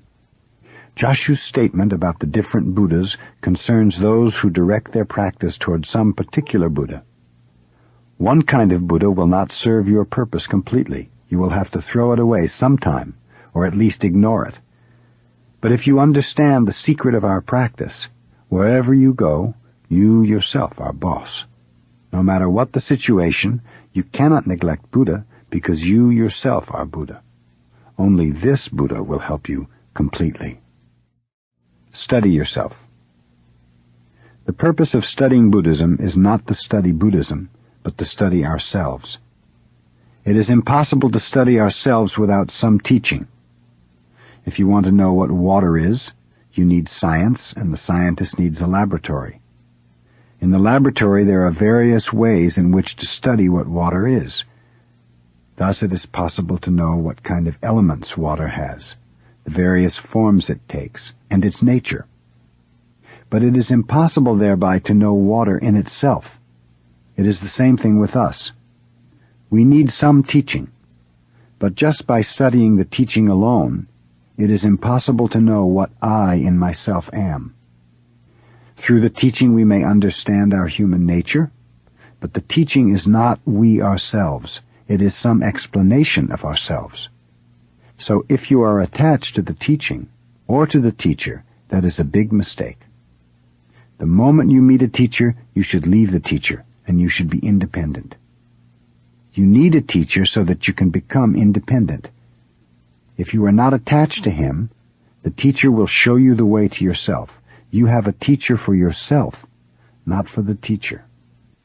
Rinzai, an early Chinese Zen master, analyzed how to teach his disciples in 4 ways. Sometimes he talked about the disciple himself. Sometimes he talked about the teaching itself. Sometimes he gave an interpretation of the disciple or the teaching. And finally, sometimes he did not give any instruction at all to his disciples. He knew that even without being given any instruction, a student is a student. Strictly speaking, there is no need to teach the student, because the student himself is Buddha, even though he may not be aware of it. And even though he is aware of his true nature, if he is attached to this awareness, that is already wrong. When he is not aware of it, he has everything. But when he becomes aware of it, he thinks that what he is aware of is himself, which is a big mistake. When you do not hear anything from the teacher but just sit, this is called teaching without teaching. But sometimes this is not sufficient. So we listen to lectures and have discussions. But we should remember that the purpose of practice in a particular place is to study ourselves. To be independent, we study. Like the scientist, we have to have some means by which to study. We need a teacher because it is impossible to study ourselves by ourselves. But you should not make a mistake. You should not take what you have learned with a teacher for you yourself. The study you make with your teacher is a part of your everyday life, a part of your incessant activity. In this sense, there is no difference between the practice and the activity you have in everyday life. So to find the meaning of your life in the Zendo is to find the meaning of your everyday activity. To be aware of the meaning of your life, you practice Zazen. When I was at a Heiji monastery in Japan, everyone was just doing what he should do. That is all. It is the same as waking up in the morning. We have to get up. At a Heiji monastery, when we had to sit, we sat. When we had to bow to Buddha, we bowed to Buddha. That is all. And when we were practicing, we did not feel anything special. We did not even feel that we were leading a monastic life. For us, the monastic life was the usual life, and people who came from the city were unusual people. When we saw them, we felt, oh, some unusual people have come. But once I had left Eheiji and been away for some time, coming back was different. I heard the various sounds of practice, the bells and the monks reciting the sutra, and I had a deep feeling. There were tears flowing out of my eyes, nose, and mouth. It is the people who are outside of the monastery who feel its atmosphere. Those who are practicing actually do not feel anything. I think this is true for everything. When we hear the sound of the pine trees on a windy day, perhaps the wind is just blowing, and the pine tree is just standing in the wind. That is all that they are doing. But the people who listen to the wind in the tree will write a poem, or will feel something unusual. That is, I think, the way everything is. So to feel something about Buddhism is not the main point. Whether that feeling is good or bad is out of the question. We do not mind whatever it is. Buddhism is not good or bad. We are doing what we should do. That is Buddhism. Of course, some encouragement is necessary, but that encouragement is just encouragement. It is not the true purpose of practice. It is just medicine. When we become discouraged, we want some medicine. When we're in good spirits, we don't need any medicine. You should not mistake medicine for food. Sometimes medicine is necessary, but it should not become our food. So of Rinzai's 4 ways of practice, the perfect one is not to give a student any interpretation of himself, nor to give him any encouragement. If we think of ourselves as our bodies, the teaching then may be our clothing. Sometimes we talk about our clothing. Sometimes we talk about our body. But neither body nor clothing is actually we ourselves. We ourselves are the big activity. We are just expressing the smallest particle of the big activity, that is all. So it is all right to talk about ourselves, but actually there is no need to do so. Before we open our mouths, we are already expressing the big existence, including ourselves. So the purpose of talking about ourselves is to correct the misunderstanding we have when we are attached to any particular temporal form or color of the big activity. It is necessary to talk about what our body is and what our activity is so that we may not make any mistake about them. So to talk about ourselves is actually to forget about ourselves. Dogen Zenji said, to study Buddhism is to study ourselves. To study ourselves is to forget ourselves. When you become attached to a temporal expression of your true nature, it is necessary to talk about Buddhism, or else you will think the temporal expression is it. But this particular expression of it is not it, and yet at the same time it is it. For a while this is it. For the smallest particle of time, this is it. But it is not always so. The very next instant, it is not so. And thus, this is not it. So that you will realize this fact, it's necessary to study Buddhism. But the purpose of studying Buddhism is to study ourselves and to forget ourselves. When we forget ourselves, we actually are the true activity of the big existence, or reality itself. When we realize this fact, there's no problem whatsoever in this world, and we can enjoy our life without feeling any difficulties. The purpose of our practice is to be aware of this fact. To polish a tile. Zen stories or koans are very difficult to understand before you know what we are doing moment after moment. But if you know exactly what we are doing in each moment, you will not find koans so difficult. There are so many koans. I have often talked to you about a frog, and each time everybody laughs. But a frog is very interesting. He sits like us too, you know. But he does not think that he's doing anything so special. When you go to a zendo and sit, you may think you are doing some special thing. While your husband or wife is sleeping, you are practicing zazen. You are doing some special thing and your spouse is lazy. That may be your understanding of zazen. But look at the frog. A frog also sits like us, but he has no idea of zazen. Watch him. If something annoys him, he will make a face. If something comes along to eat, he will snap it up and eat, and he eats sitting. Actually, that is our zazen, not any special thing. Here's a kind of frog koan for you. Baso was a famous Zen master called the Horse Master. He was the disciple of Nangaku, one of the 6th patriarch's disciples. One day while he was studying under Nangaku, Baso was sitting practicing zazen. He was a man of large physical build. When he talked, his tongue reached to his nose. His voice was loud, and his zazen must have been very good. Nangaku saw him sitting like a great mountain or like a frog. Nangaku asked, "What are you doing?" "I am practicing zazen," Baso replied. "Why are you practicing zazen?" "I want to attain enlightenment. I want to be a Buddha," the disciple said. Do you know what the teacher did? He picked up a tile and he started to polish it. In Japan, after taking a tile from the kiln, we polish it to give it a beautiful finish. So Nangaku picked up a tile and started to polish it. Baso, his disciple, asked, "What are you doing?" "I want to make this tile into a jewel," Nangaku said. "How is it possible to make a tile a jewel?" Baso asked. "How is it possible to become a Buddha by practicing zazen?" Nangaku replied. "Do you want to attain Buddhahood? There is no Buddhahood beside your ordinary mind. When a cart does not go, which do you whip, the cart or the horse?" the master asked. Nangaku's meaning here is that whatever you do, that is zazen. True zazen is beyond being in bed or sitting in the zendo. If your husband or wife is in bed, that is zazen. If you think I'm sitting here and my spouse is in bed, then even though you are sitting here in the cross-legged position, that is not true zazen. You should be like a frog always. That is true zazen.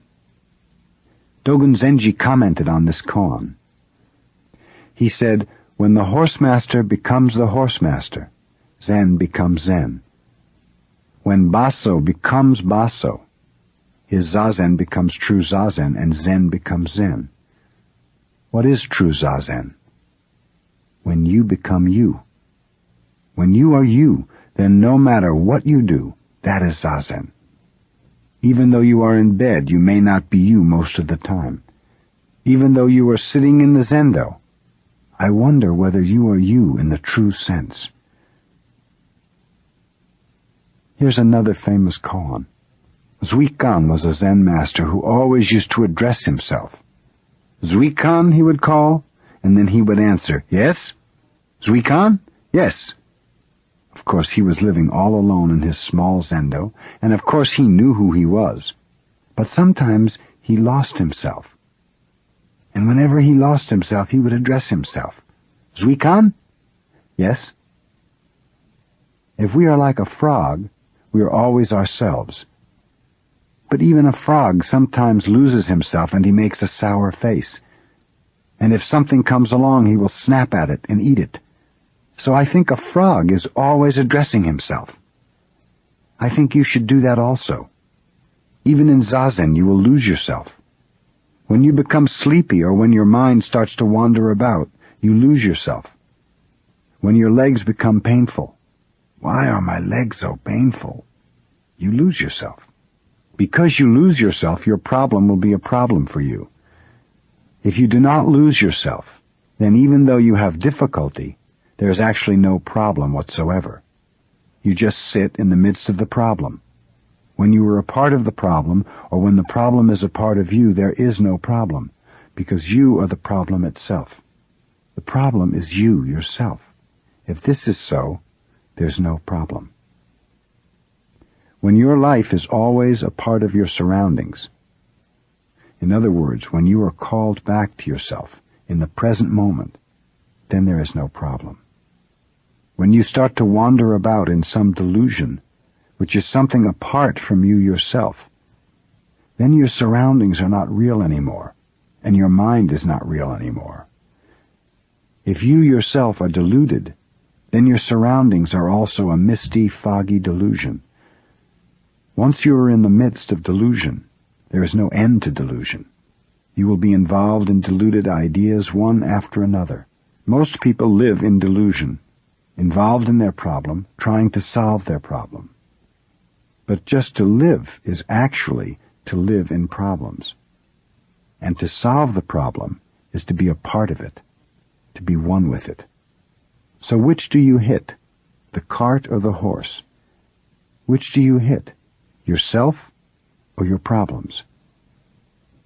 If you start questioning which you should hit, that means you have already started to wander about. But when you actually hit the horse, the cart will go. In truth, the cart and the horse are not different. When you are you, there is no problem of whether you should hit the cart or the horse. When you are you, Zazen becomes true Zazen. So when you practice Zazen, your problem will practice Zazen. And everything else will practice Zazen too, even though your spouse is in bed. He or she is also practicing Zazen when you practice Zazen. But when you do not practice true Zazen, then there is your spouse and there is yourself, each quite different, quite separate from the other. So if you yourself have true practice, then everything else is practicing our way at the same time. That is why we should always address ourselves, checking up on ourselves like a doctor tapping himself. This is very important. This kind of practice should be continued moment after moment, incessantly. We say, when the night is here, the dawn comes. It means there is no gap between the dawn and the night. Before the summer is over, autumn comes. In this way, we should understand our life. We should practice with this understanding and solve our problems in this way. Actually, just to work on the problem, if you do it with single-minded effort, is enough. You should just polish the tile. That is our practice. The purpose of practice is not to make a tile a jewel. Just continue sitting. That is practice in its true sense. It is not a matter of whether or not it is possible to attain Buddhahood, whether or not it is possible to make a tile a jewel.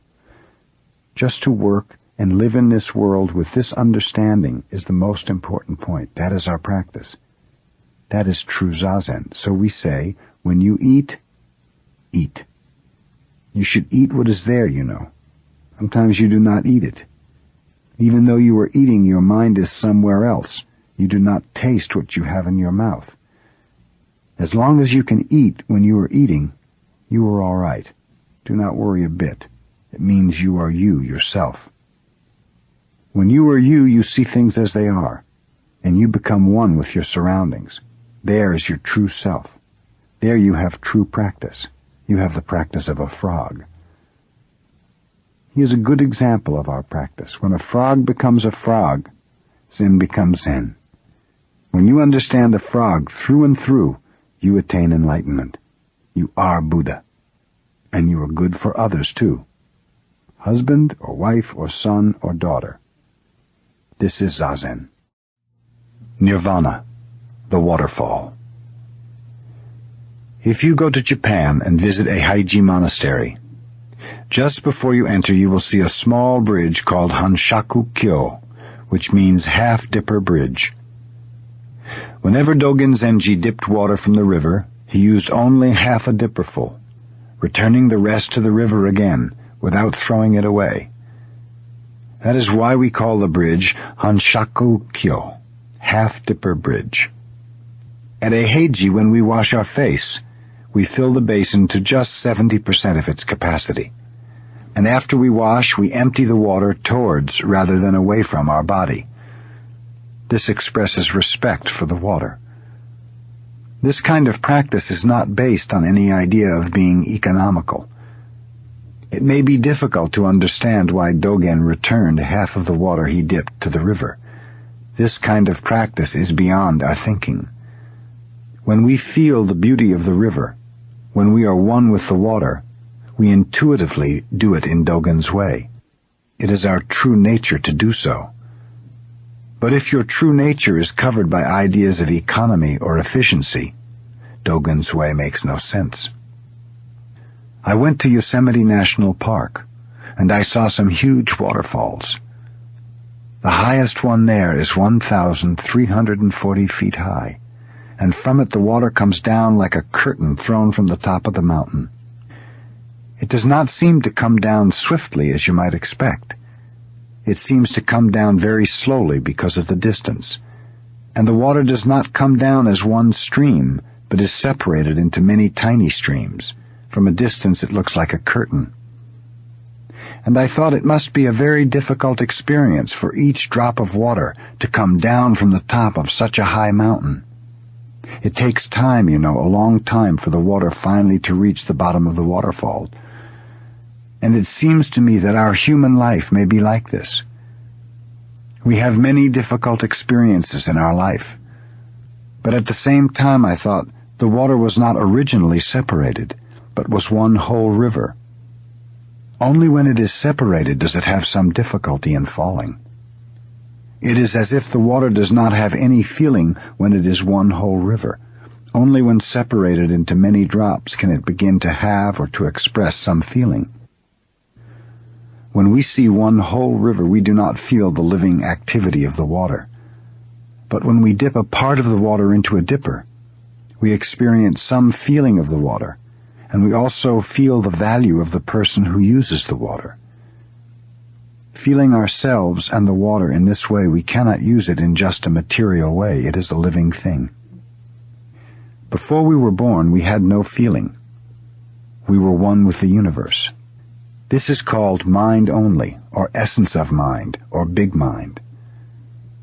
After we are separated by birth from this oneness, as the water falling from the waterfall is separated by the wind and rocks, then we have feeling. You have difficulty because you have feeling. You attach to the feeling you have without knowing just how this kind of feeling is created. When you do not realize that you are one with the river, or one with the universe, you have fear. Whether it is separated into drops or not, water is water. Our life and death are the same thing. When we realize this fact, we have no fear of death anymore, and we have no actual difficulty in our life. When the water returns to its original oneness with the river, it no longer has any individual feeling to it. It resumes its own nature and finds composure. How very glad the water must be to come back to the original river. If this is so, what feeling will we have when we die? I think we are like the water in the dipper.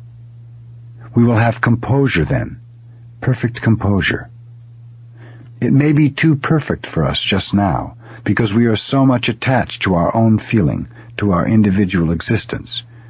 For us just now, we have some fear of death, but after we resume our true original nature, there is nirvana. That is why we say, to attain nirvana is to pass away. To pass away is not a very adequate expression. Perhaps to pass on, or to go on, or to join would be better. Will you try to find some better expression for death? When you find it, you will have quite a new interpretation of your life. It will be like my experience when I saw the water in the big waterfall. Imagine, it was 1,340 feet high. We say everything comes out of emptiness. One whole river or one whole mind is emptiness. When we reach this understanding, we find the true meaning of our life. When we reach this understanding, we can see the beauty of human life. Before we realize this fact, everything that we see is just delusion. Sometimes we overestimate the beauty. Sometimes we underestimate or ignore the beauty because our small mind is not in accord with reality. To talk about it in this way is quite easy, but to have the actual feeling is not so easy. But by your practice of Zazen, you can cultivate this feeling. When you can sit with your whole body and mind, and with the oneness of your mind and body under the control of the universal mind, you can easily attain this kind of right understanding. Your everyday life will be renewed without being attached to an old, erroneous interpretation of life. When you realize this fact, you will discover how meaningless your old interpretation was, and how much useless effort you had been making. You will find the true meaning of life, and even though you have difficulty falling upright from the top of the waterfall to the bottom of the mountain, you will enjoy your life. Part 3. Right Understanding. Traditional Zen Spirit. The most important things in our practice are our physical posture and our way of breathing. We are not so concerned about a deep understanding of Buddhism. As a philosophy, Buddhism is a very deep, wide, and firm system of thought. But Zen is not concerned about philosophical understanding. We emphasize practice. We should understand why our physical posture and breathing exercise are so important. Instead of having a deep understanding of the teaching, we need a strong confidence in our teaching, which says that originally we have Buddha nature. Our practice is based on this faith. Before Bodhidharma went to China, almost all the well-known stock words of Zen were in use. For instance, there was the term sudden enlightenment. Sudden enlightenment is not an adequate translation, but tentatively I will use the expression. Enlightenment comes all of a sudden to us. This is true enlightenment. Before Bodhidharma, people thought that after a long preparation, sudden enlightenment would come. Thus, Zen practice was a kind of training to gain enlightenment. Actually, many people today are practicing Zazen with this idea. But this is not the traditional understanding of Zen. The understanding passed down from Buddha to our time is that when you start Zazen, there is enlightenment, even without any preparation. Whether you practice Zazen or not, you have Buddha nature. Because you have it, there is enlightenment in your practice. The points we emphasize are not the stage we attain, but the strong confidence we have in our original nature and the sincerity of our practice. We should practice Zen with the same sincerity as Buddha. If originally we have Buddha nature, the reason we practice Zazen is that we must behave like Buddha. To transmit our way is to transmit our spirit from Buddha. So we have to harmonize our spirit, our physical posture, and our activity with the traditional way. You may attain some particular stage, of course, but the spirit of your practice should not be based on an egoistic idea. According to the traditional Buddhist understanding, our human nature is without ego. When we have no idea of ego, we have Buddha's view of life. Our egoistic ideas are delusion, covering our Buddha nature. We are always creating and following them, and in repeating this process over and over again, our life becomes completely occupied by ego-centered ideas. This is called karmic life, or karma. The Buddhist life should not be karmic life. The purpose of our practice is to cut off the karmic spinning mind. If you are trying to attain enlightenment, that is a part of karma. You are creating and being driven by karma, and you're wasting your time on your black cushion. According to Bodhidharma's understanding, practice based on any gaining idea is just a repetition of your karma. Forgetting this point, many later Zen masters have emphasized some stage to be attained by practice. More important than any stage which you will attain is your sincerity, your right effort. Right effort must be based on a true understanding of our traditional practice.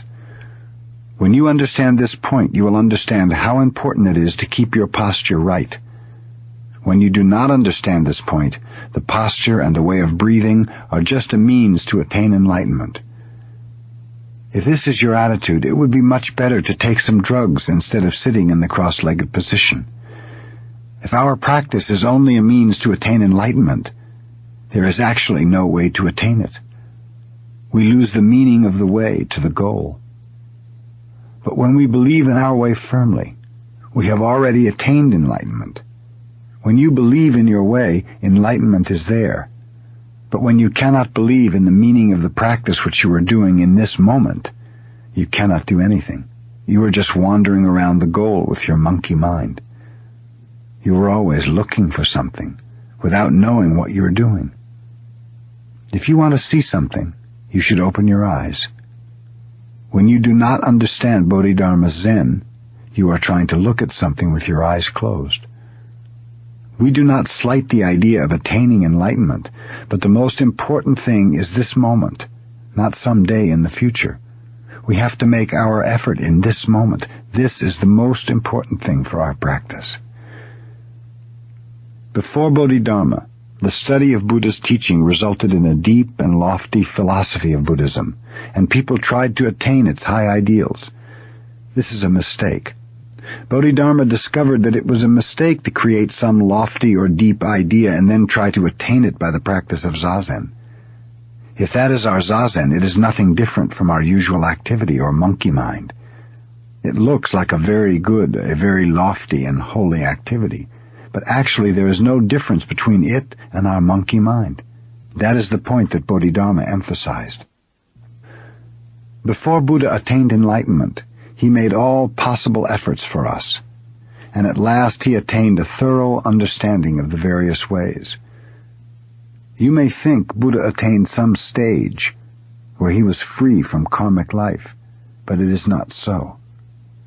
Many stories were told by Buddha about his experiences after he attained enlightenment. He was not at all different from us.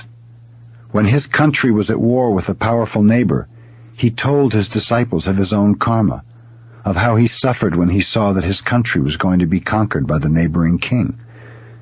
If he had been someone who had attained an enlightenment in which there was no karma, there would have been no reason for him to suffer so. And even after he attained enlightenment, he continued the same effort we are making. But his view of life was not shaky. His view of life was stable, and he watched everyone's life, including his own life. He watched himself and he watched others with the same eyes that he watched stones or plants or anything else. He had a very scientific understanding. That was his way of life after he attained enlightenment. When we have the traditional spirit to follow the truth as it goes, and to practice our way without any egoistic idea, then we will attain enlightenment in its true sense. And when we understand this point, we will make our best effort in each moment. That is true understanding of Buddhism. So our understanding of Buddhism is not just an intellectual understanding.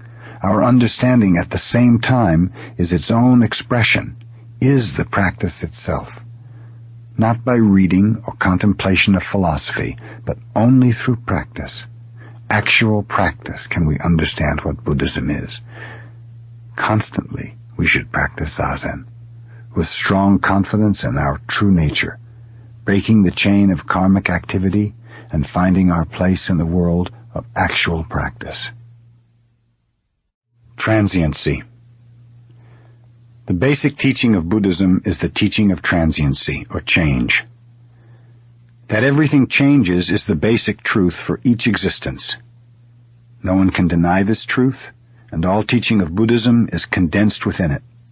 This is the teaching for all of us. Wherever we go, this teaching is true. This teaching is also understood as the teaching of selflessness.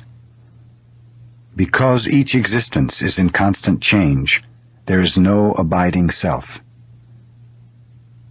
In fact, the self-nature of each existence is nothing but change itself, the self-nature of all existence. There is no special, separate self-nature for each existence. This is also called the teaching of nirvana. When we realize the everlasting truth of everything changes and find our composure in it, we find ourselves in nirvana. Without accepting the fact that everything changes, we cannot find perfect composure. But unfortunately, although it is true, it is difficult for us to accept it. Because we cannot accept the truth of transiency, we suffer. So the cause of suffering is our non-acceptance of this truth. The teaching of the cause of suffering and the teaching that everything changes are thus two sides of one coin. But subjectively, transiency is the cause of our suffering. Objectively, this teaching is simply the basic truth that everything changes. Dogen Zenji said, "Teaching which does not sound as if it is forcing something on you is not true teaching. The teaching itself is true, and in itself does not force anything upon us, but because of our human tendency, we receive the teaching as if something was being forced on us. But whether we feel good or bad about it, this truth exists. If nothing exists, this truth does not exist. Buddhism exists because of each particular existence. We should find perfect existence through imperfect existence. We should find perfection in imperfection. For us, complete perfection is not different from imperfection. The eternal exists because of non-eternal existence. In Buddhism, it is a heretical view to expect something outside this world. We do not seek for something besides ourselves. We should find the truth in this world through our difficulties, through our suffering. This is the basic teaching of Buddhism. Pleasure is not different from difficulty. Good is not different from bad. Bad is good, good is bad. They are two sides of one coin. So enlightenment should be in practice. That is the right understanding of practice and the right understanding of our life. So to find pleasure in suffering is the only way to accept the truth of transiency. Without realizing how to accept this truth, you cannot live in this world. Even though you try to escape from it, your effort will be in vain. If you think that there is some other way to accept the eternal truth that everything changes, that is your delusion. This is the basic teaching of how to live in this world. Whatever you may feel about it, you have to accept it. You have to make this kind of effort. So, until we become strong enough to accept difficulty as pleasure, we have to continue this effort. Actually, if you become honest enough or straightforward enough, it is not so difficult to accept this truth. You can change your way of thinking a little bit. It is difficult, but this difficulty will not always be the same. Sometimes it will be difficult, and sometimes it will not be so difficult. If you are suffering, you will have some pleasure in the teaching that everything changes. When you are in trouble, it is quite easy to accept the teaching. So why not accept it at other times? It is the same thing. Sometimes you may laugh at yourself, discovering how selfish you are. But no matter how you feel about this teaching, it is very important for you to change your way of thinking and accept the truth of transiency. Emptiness. If you want to understand Buddhism, it is necessary for you to forget all about your preconceived ideas. To begin with, you must give up the idea of substantiality or existence. The usual view of life is firmly rooted in the idea of existence. For most people, everything exists. They think whatever they see and whatever they hear exists. Of course, the bird we see and hear exists. It exists. But what I mean by that may not be exactly what you mean. The Buddhist understanding of life includes both existence and non-existence. The bird both exists and does not exist at the same time. We say that a view of life based on existence alone is heretical. If you take things too seriously, as if they existed substantially or permanently, you are called a heretic. Most people may be heretics. We say true existence comes from emptiness and goes back again into emptiness. What appears from emptiness is true existence. We have to go through the gate of emptiness. This idea of existence is very difficult to explain. Many people these days have begun to feel, at least intellectually, the emptiness of the modern world, or the self-contradiction of their culture. In the past, for instance, the Japanese people had a firm confidence in the permanent existence of their culture and their traditional way of life. But since they lost the war, they have become very skeptical. Some people think this skeptical attitude is awful, but actually it is better than the old attitude. As long as we have some definite idea about or some hope in the future, we cannot really be serious with the moment that exists right now. You may say, I can do it tomorrow or next year, believing that something that exists today will exist tomorrow. Even though you are not trying so hard, you expect that some promising thing will come as long as you follow a certain way. But there is no certain way that exists permanently. There is no way set up for us. Moment after moment, we have to find our own way. Some idea of perfection, or some perfect way which is set up by someone else, is not the true way for us. Each one of us must make his own true way, and when we do, that way will express the universal way. This is the mystery. When you understand one thing through and through, you understand everything. When you try to understand everything, you will not understand anything. The best way is to understand yourself, and then you will understand everything. So when you try hard to make your own way, you will help others and you will be helped by others. Before you make your own way, you cannot help anyone, and no one can help you. To be independent in this true sense, we have to forget everything which we have in our mind and discover something quite new and different, moment after moment. This is how we live in this world. So we say true understanding will come out of emptiness. When you study Buddhism, you should have a general house cleaning of your mind. You must take everything out of your room and clean it thoroughly. If it is necessary, you may bring everything back in again. You may want many things, so one by one you can bring them back. But if they're not necessary, there's no need to keep them. We see the flying bird. Sometimes we see the trace of it. Actually, we cannot see the trace of a flying bird, but sometimes we feel as if we could. This is also good. If it is necessary, you should bring back in the things you took from your room. But before you put something in your room, it is necessary for you to take out something.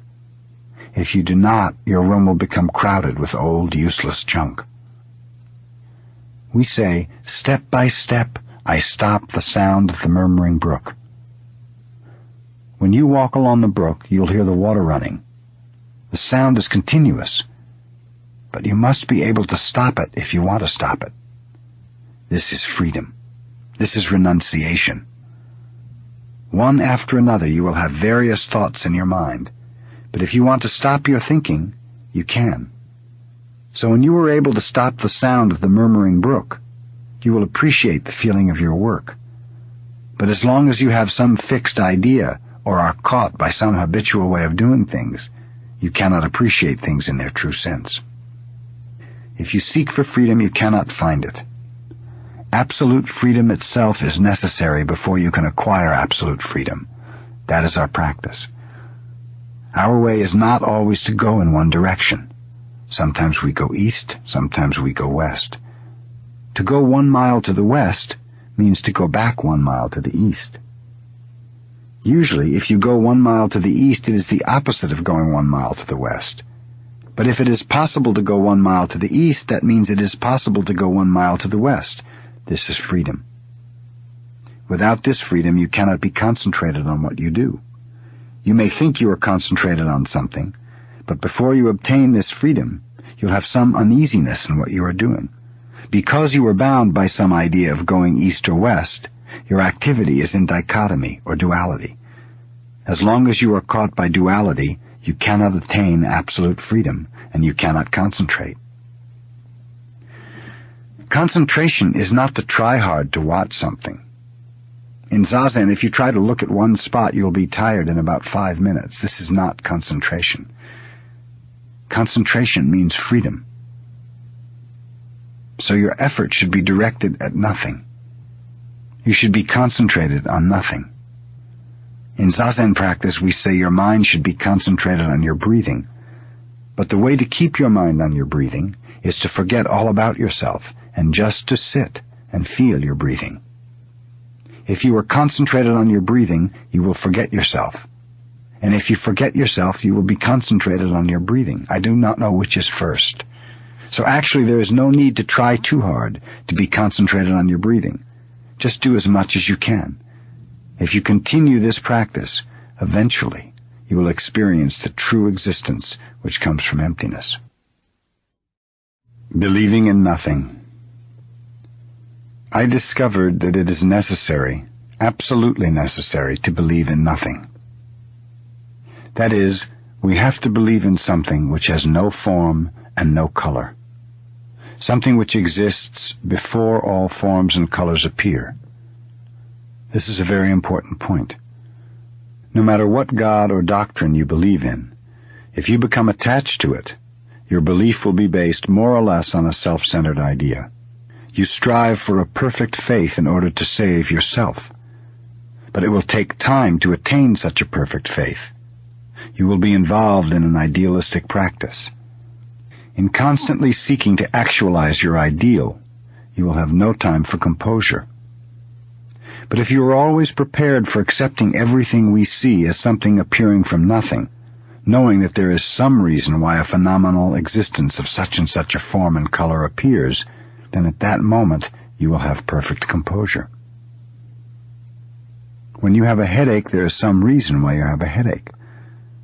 If you know why you have a headache, you will feel better. But if you do not know why, you may say, "Oh, I have a terrible headache. Maybe it is because of my bad practice. If my meditation or Zen practice were better, I wouldn't have this kind of trouble." If you understand conditions in this way, you will not have perfect faith in yourself or in your practice until you attain perfection. You will be so busy trying that I'm afraid you'll have no time to attain perfect practice. So you may have to keep your headache all the time. This is a rather silly kind of practice. This kind of practice will not work. But if you believe in something which exists before you had the headache, and if you know the reason why you have the headache, then you'll feel better naturally. To have a headache will be all right, because you are healthy enough to have a headache. If you have a stomach ache, your stomach is healthy enough to have pain. But if your stomach becomes accustomed to its poor condition, you will have no pain. That is awful. You will be coming to the end of your life from your stomach trouble. So it is absolutely necessary for everyone to believe in nothing. But I do not mean voidness. There is something. But that something is something which is always prepared for taking some particular form, and that has some rules or theory or truth in its activity. This is called Buddha nature, or Buddha himself. When this existence is personified, we call it Buddha. When we understand it as the ultimate truth, we call it Dharma. And when we accept the truth and act as a part of the Buddha, or according to the theory, we call ourselves Sangha. But even though there are 3 Buddha forms, it is one existence which has no form or color, and it is always ready to take form and color. This is not just theory. This is not just the teaching of Buddhism. This is the absolutely necessary understanding of our life. Without this understanding, our religion will not help us. We will be bound by our religion, and we will have more trouble because of it.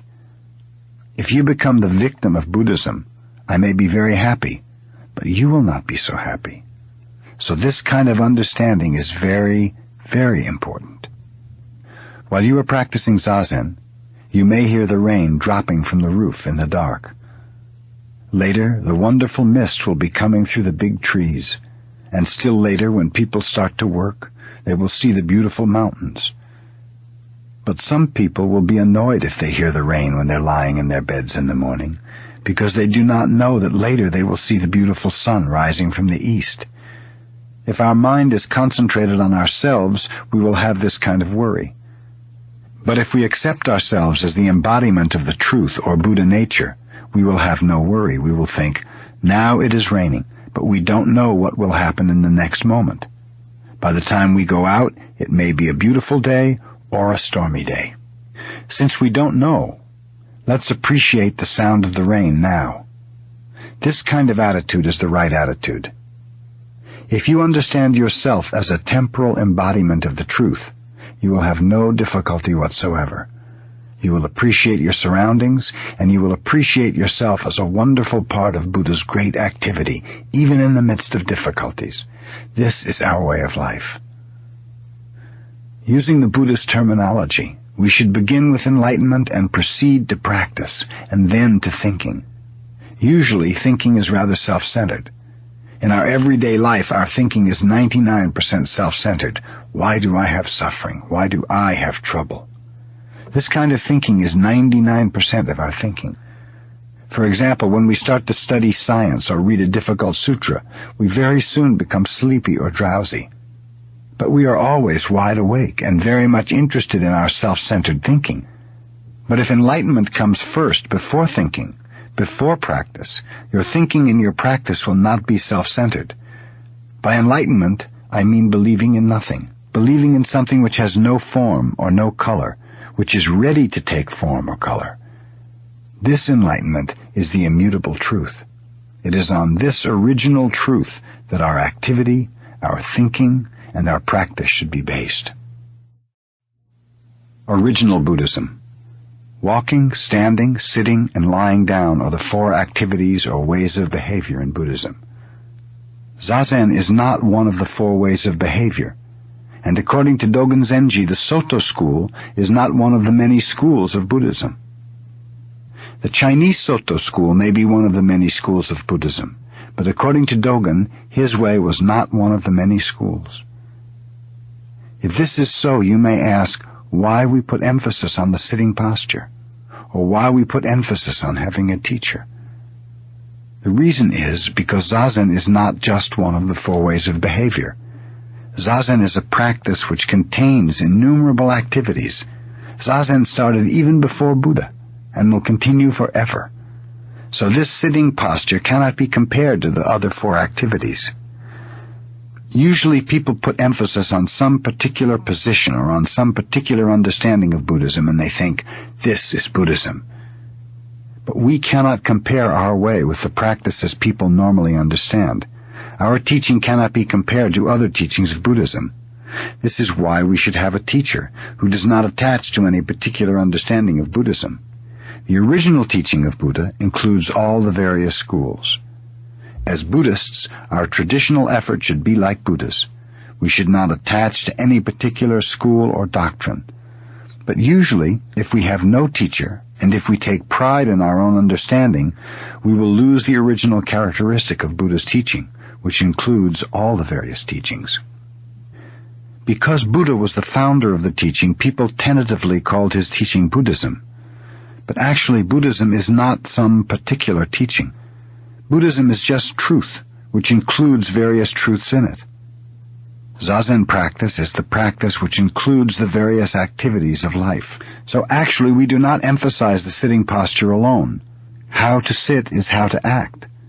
We study how to act by sitting, and this is the most basic activity for us. That is why we practice Zazen in this way. Even though we practice Zazen, we should not call ourselves the Zen school. We just practice Zazen, taking our example from Buddha. That is why we practice. Buddha taught us how to act through our practice. That is why we sit. To do something, to live in each moment, means to be the temporal activity of Buddha. To sit in this way is to be Buddha himself, to be as the historical Buddha was. The same thing applies to everything we do. Everything is Buddha's activity. So whatever you do, or even if you keep from doing something, Buddha is in that activity. Because people have no such understanding of Buddha, they think that what they do is the most important thing, without knowing who it is that is actually doing it. People think they are doing various things, but actually, Buddha is doing everything. Each one of us has his own name, but those names are the many names of one Buddha. Each one of us has many activities, but these activities are all Buddha's activities. Without knowing this, people put emphasis on some activity. When they put emphasis on Zazen, it is not true Zazen. It looks as if they are sitting in the same way as Buddha, but there is a big difference in their understanding of our practice. They understand this sitting posture as just one of the 4 basic postures of man, and they think, I now take this posture. But Zazen is all the postures, and each posture is Buddha's posture. This understanding is the right understanding of the Zazen posture. If you practice in this way, it is Buddhism. This is a very, very important point. So Dogen did not call himself a Soto teacher or a Soto disciple. He said, other people may call us the Soto school, but there is no reason for us to call ourselves Soto. You should not even use the name Soto. No school should consider itself a separate school. It should just be one tentative form of Buddhism. But as long as various schools do not accept this kind of understanding, as long as they continue calling themselves by their particular names, we must accept the tentative name of Soto. But I want to make this point clear. Actually, we are not the Soto school at all. We are just Buddhists. We are not even Zen Buddhists. We are just Buddhists. If we understand this point, we are truly Buddhists. Buddha's teaching is everywhere. Today it is raining. This is Buddha's teaching. People think their own way or their own religious understanding is Buddha's way, without knowing what they are hearing, or what they are doing, or where they are. Religion is not any particular teaching. Religion is everywhere. We have to understand our teaching in this way. We should forget all about some particular teaching. We should not ask which is good or bad. There should not be any particular teaching. Teaching is in each moment, in every existence. That is the true teaching. Buddha's enlightenment. I am very glad to be here on the day Buddha attained enlightenment under the Bo tree. When he attained enlightenment under the Bo tree, he said, "It is wonderful to see Buddha nature in everything and in each individual." What he meant was that when we practice Zazen, we have Buddha nature, and each of us is Buddha himself. By practice, he did not mean just to sit under the Bo tree, or to sit in the cross-legged posture. It is true that this posture is the basic one, or original way for us. But actually what Buddha meant was that mountains, trees, flowing water, flowers, and plants, everything as it is the way Buddha is. It means everything is taking Buddha's activity, each thing in its own way. But the way each thing exists is not to be understood by itself in its own realm of consciousness. What we see or what we hear is just a part or a limited idea of what we actually are. But when we just are, each just existing in his own way, we are expressing Buddha himself. In other words, when we practice something such as Zazen, then there is Buddha's way or Buddha nature. When we ask what Buddha nature is, it vanishes. But when we just practice Zazen, we have full understanding of it. The only way to understand Buddha nature is just to practice Zazen, just to be here as we are.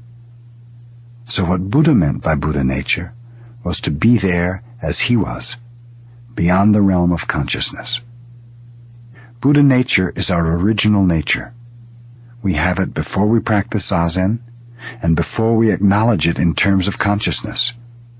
So in this sense, whatever we do is Buddha's activity. If you want to understand it, you cannot understand it. When you give up trying to understand it, true understanding is always there. Usually, after Zazen, I give a talk. But the reason people come is not just to listen to my talk, but to practice Zazen. We should never forget this point. The reason I talk is to encourage you to practice Zazen in Buddha's way.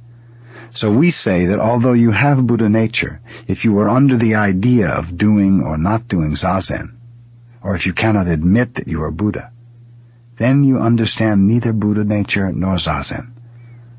But when you practice Zazen in the same way as Buddha did, you will understand what our way is. We do not talk so much, but through our activity we communicate with each other, intentionally or unintentionally. We should always be alert enough to communicate with or without words. If this point is lost, we will lose the most important point of Buddhism. Wherever we go, we should not lose this way of life. That is called being Buddha, or being the boss. Wherever you go, you should be the master of your surroundings. This means you should not lose your way. So this is called Buddha, because if you exist in this way always, you are Buddha himself. Without trying to be Buddha, you are Buddha. This is how we attain enlightenment. To attain enlightenment is to be always with Buddha. By repeating the same thing over and over, we will acquire this kind of understanding. But if you lose this point, and take pride in your attainment or become discouraged because of your idealistic effort, your practice will confine you by a thick wall. We should not confine ourselves by a self-built wall.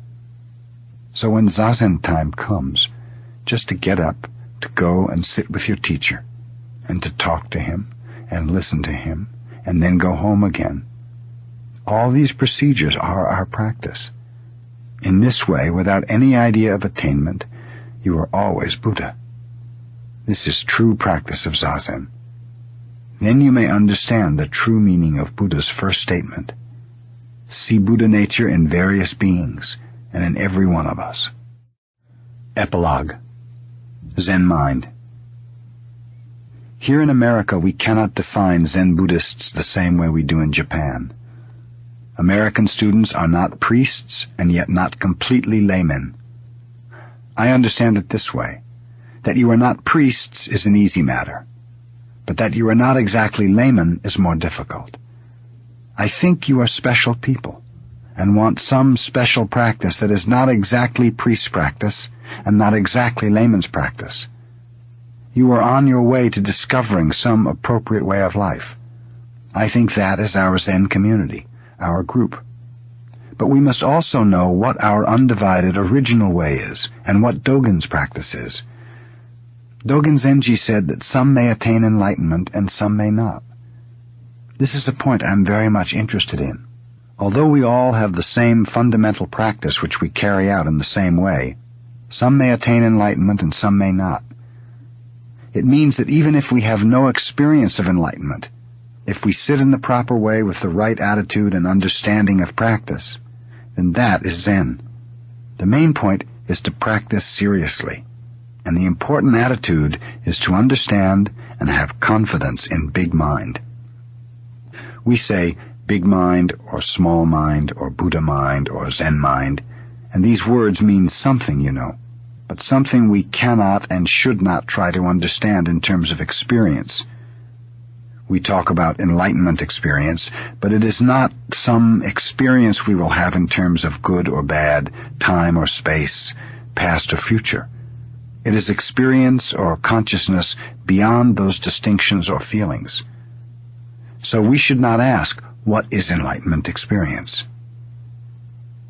That kind of question means you do not know what Zen experience is. Enlightenment cannot be asked for in your ordinary way of thinking. When you are not involved in this way of thinking, you have some chance of understanding what Zen experience is.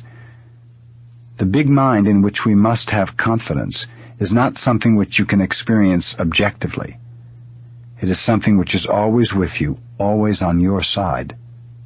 Your eyes are on your side, for you cannot see your eyes, and your eyes cannot see themselves. Eyes only see things outside, objective things. If you reflect on yourself, that self is not your true self anymore.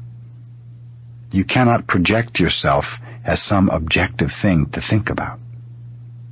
The mind which is always on your side is not just your mind, it is universal mind, always the same, not different from another's mind. It is Zen mind. It is big, big mind. This mind is whatever you see. Your true mind is always with whatever you see.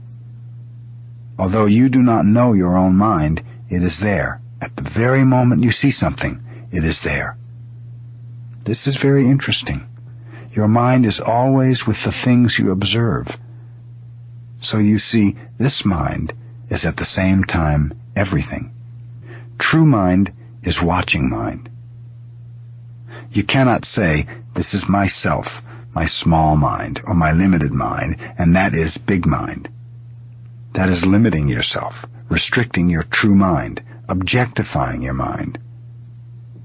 Bodhidharma said, in order to see a fish, you must watch the water. Actually, when you see water, you see the true fish. Before you see Buddha nature, you watch your mind. When you see the water, there is true nature. True nature is watching water. When you say, my zazen is very poor, here you have true nature, but foolishly you do not realize it. You ignore it on purpose. There is immense importance in the eye with which you watch your mind. That eye is not the big eye. It is the eye which is incessantly active, always swimming, always flying through the vast air with wings. By wings I mean thought and activity. The vast sky is home, my home.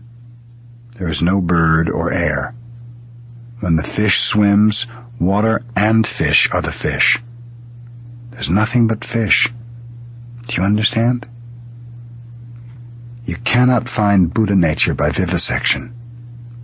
Reality cannot be caught by thinking or feeling mind. Moment after moment, to watch your breathing, to watch your posture, is true nature. There's no secret beyond this point. We Buddhists do not have any idea of material only, or mind only, or the products of our mind, or mind as an attribute of being. What we are always talking about is that mind and body, mind and material are always one. But if you listen carelessly, it sounds as if we are talking about some attribute of being, or about material or spiritual. That will be a version of it, maybe. But actually, we are pointing out mind which is always on this side, which is true mind. Enlightenment experience is to figure out, to understand, to realize this mind which is always with us and which we cannot see. Do you understand? If you try to attain enlightenment as if you see a bright star in the sky, it will be beautiful, and you may think, this is enlightenment. That is not enlightenment. That understanding is literally heresy. Even though you do not know it, in that understanding you have the idea of material only. Dozens of your enlightenment experiences are like that. Some material only, some object of your mind, as if through good practice you have found that bright star. That is the idea of self and object. It is not the way to seek for enlightenment. The Zen school is based on our actual nature, on our true mind as expressed and realized in practice. Zen does not depend on a particular teaching, nor does it substitute teaching for practice.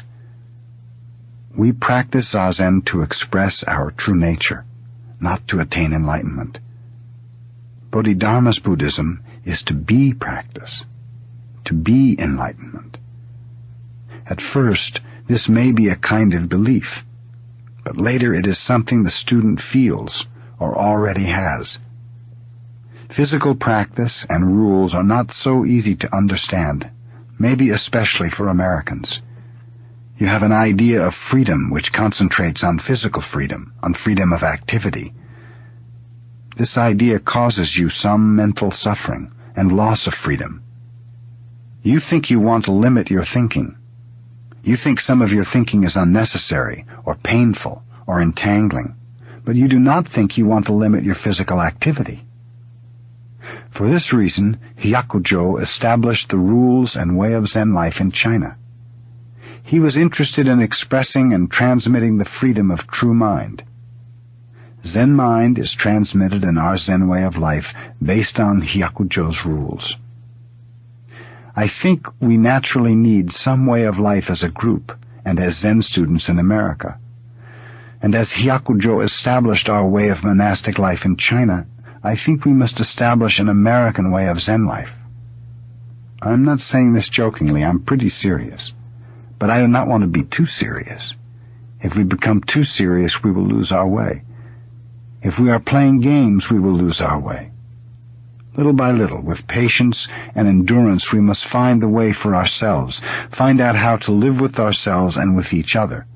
In this way, we will find out our precepts. If we practice hard, concentrate on Zazen, and organize our life so that we can sit well, we will find out what we are doing. But you have to be careful in the rules and way you establish. If it's too strict, you will fail. If it is too loose, the rules will not work. Our way should be strict enough to have authority, and authority everyone should obey. The rules should be possible to observe. This is how Zen tradition was built up, decided, little by little, created by us in our practice. We cannot force anything. But once the rules have been decided, we should obey them completely until they are changed. It is not a matter of good or bad, convenient or inconvenient. You just do it without question. That way your mind is free. The important thing is to obey your rules without discrimination. This way you will know the pure Zen mind. To have our own way of life means to encourage people to have a more spiritual and adequate way of life as human beings. And I think one day you will have your own practice in America. The only way to study pure mind is through practice. Our inmost nature wants some medium, some way to express and realize itself. We answer this inmost request through our rules, and patriarch after patriarch shows us his true mind. In this way, we will have an accurate, deep understanding of practice. We must have more experience of our practice. At least we must have some enlightenment experience. You must put confidence in the big mind which is always with you. You should be able to appreciate things as an expression of big mind. This is more than faith. This is ultimate truth which you cannot reject. Whether it is difficult or easy to practice, difficult or easy to understand, you can only practice it. Priest or layman is not the point. To find yourself as someone who is doing something is the point. To resume your actual being through practice. To resume the you which is always with everything, with Buddha, which is fully supported by everything, right now. You may say it is impossible, but it is possible. Even in one moment you can do it. It is possible this moment. It is this moment. That you can do it in this moment means you can always do it. So if you have this confidence, this is your enlightenment experience.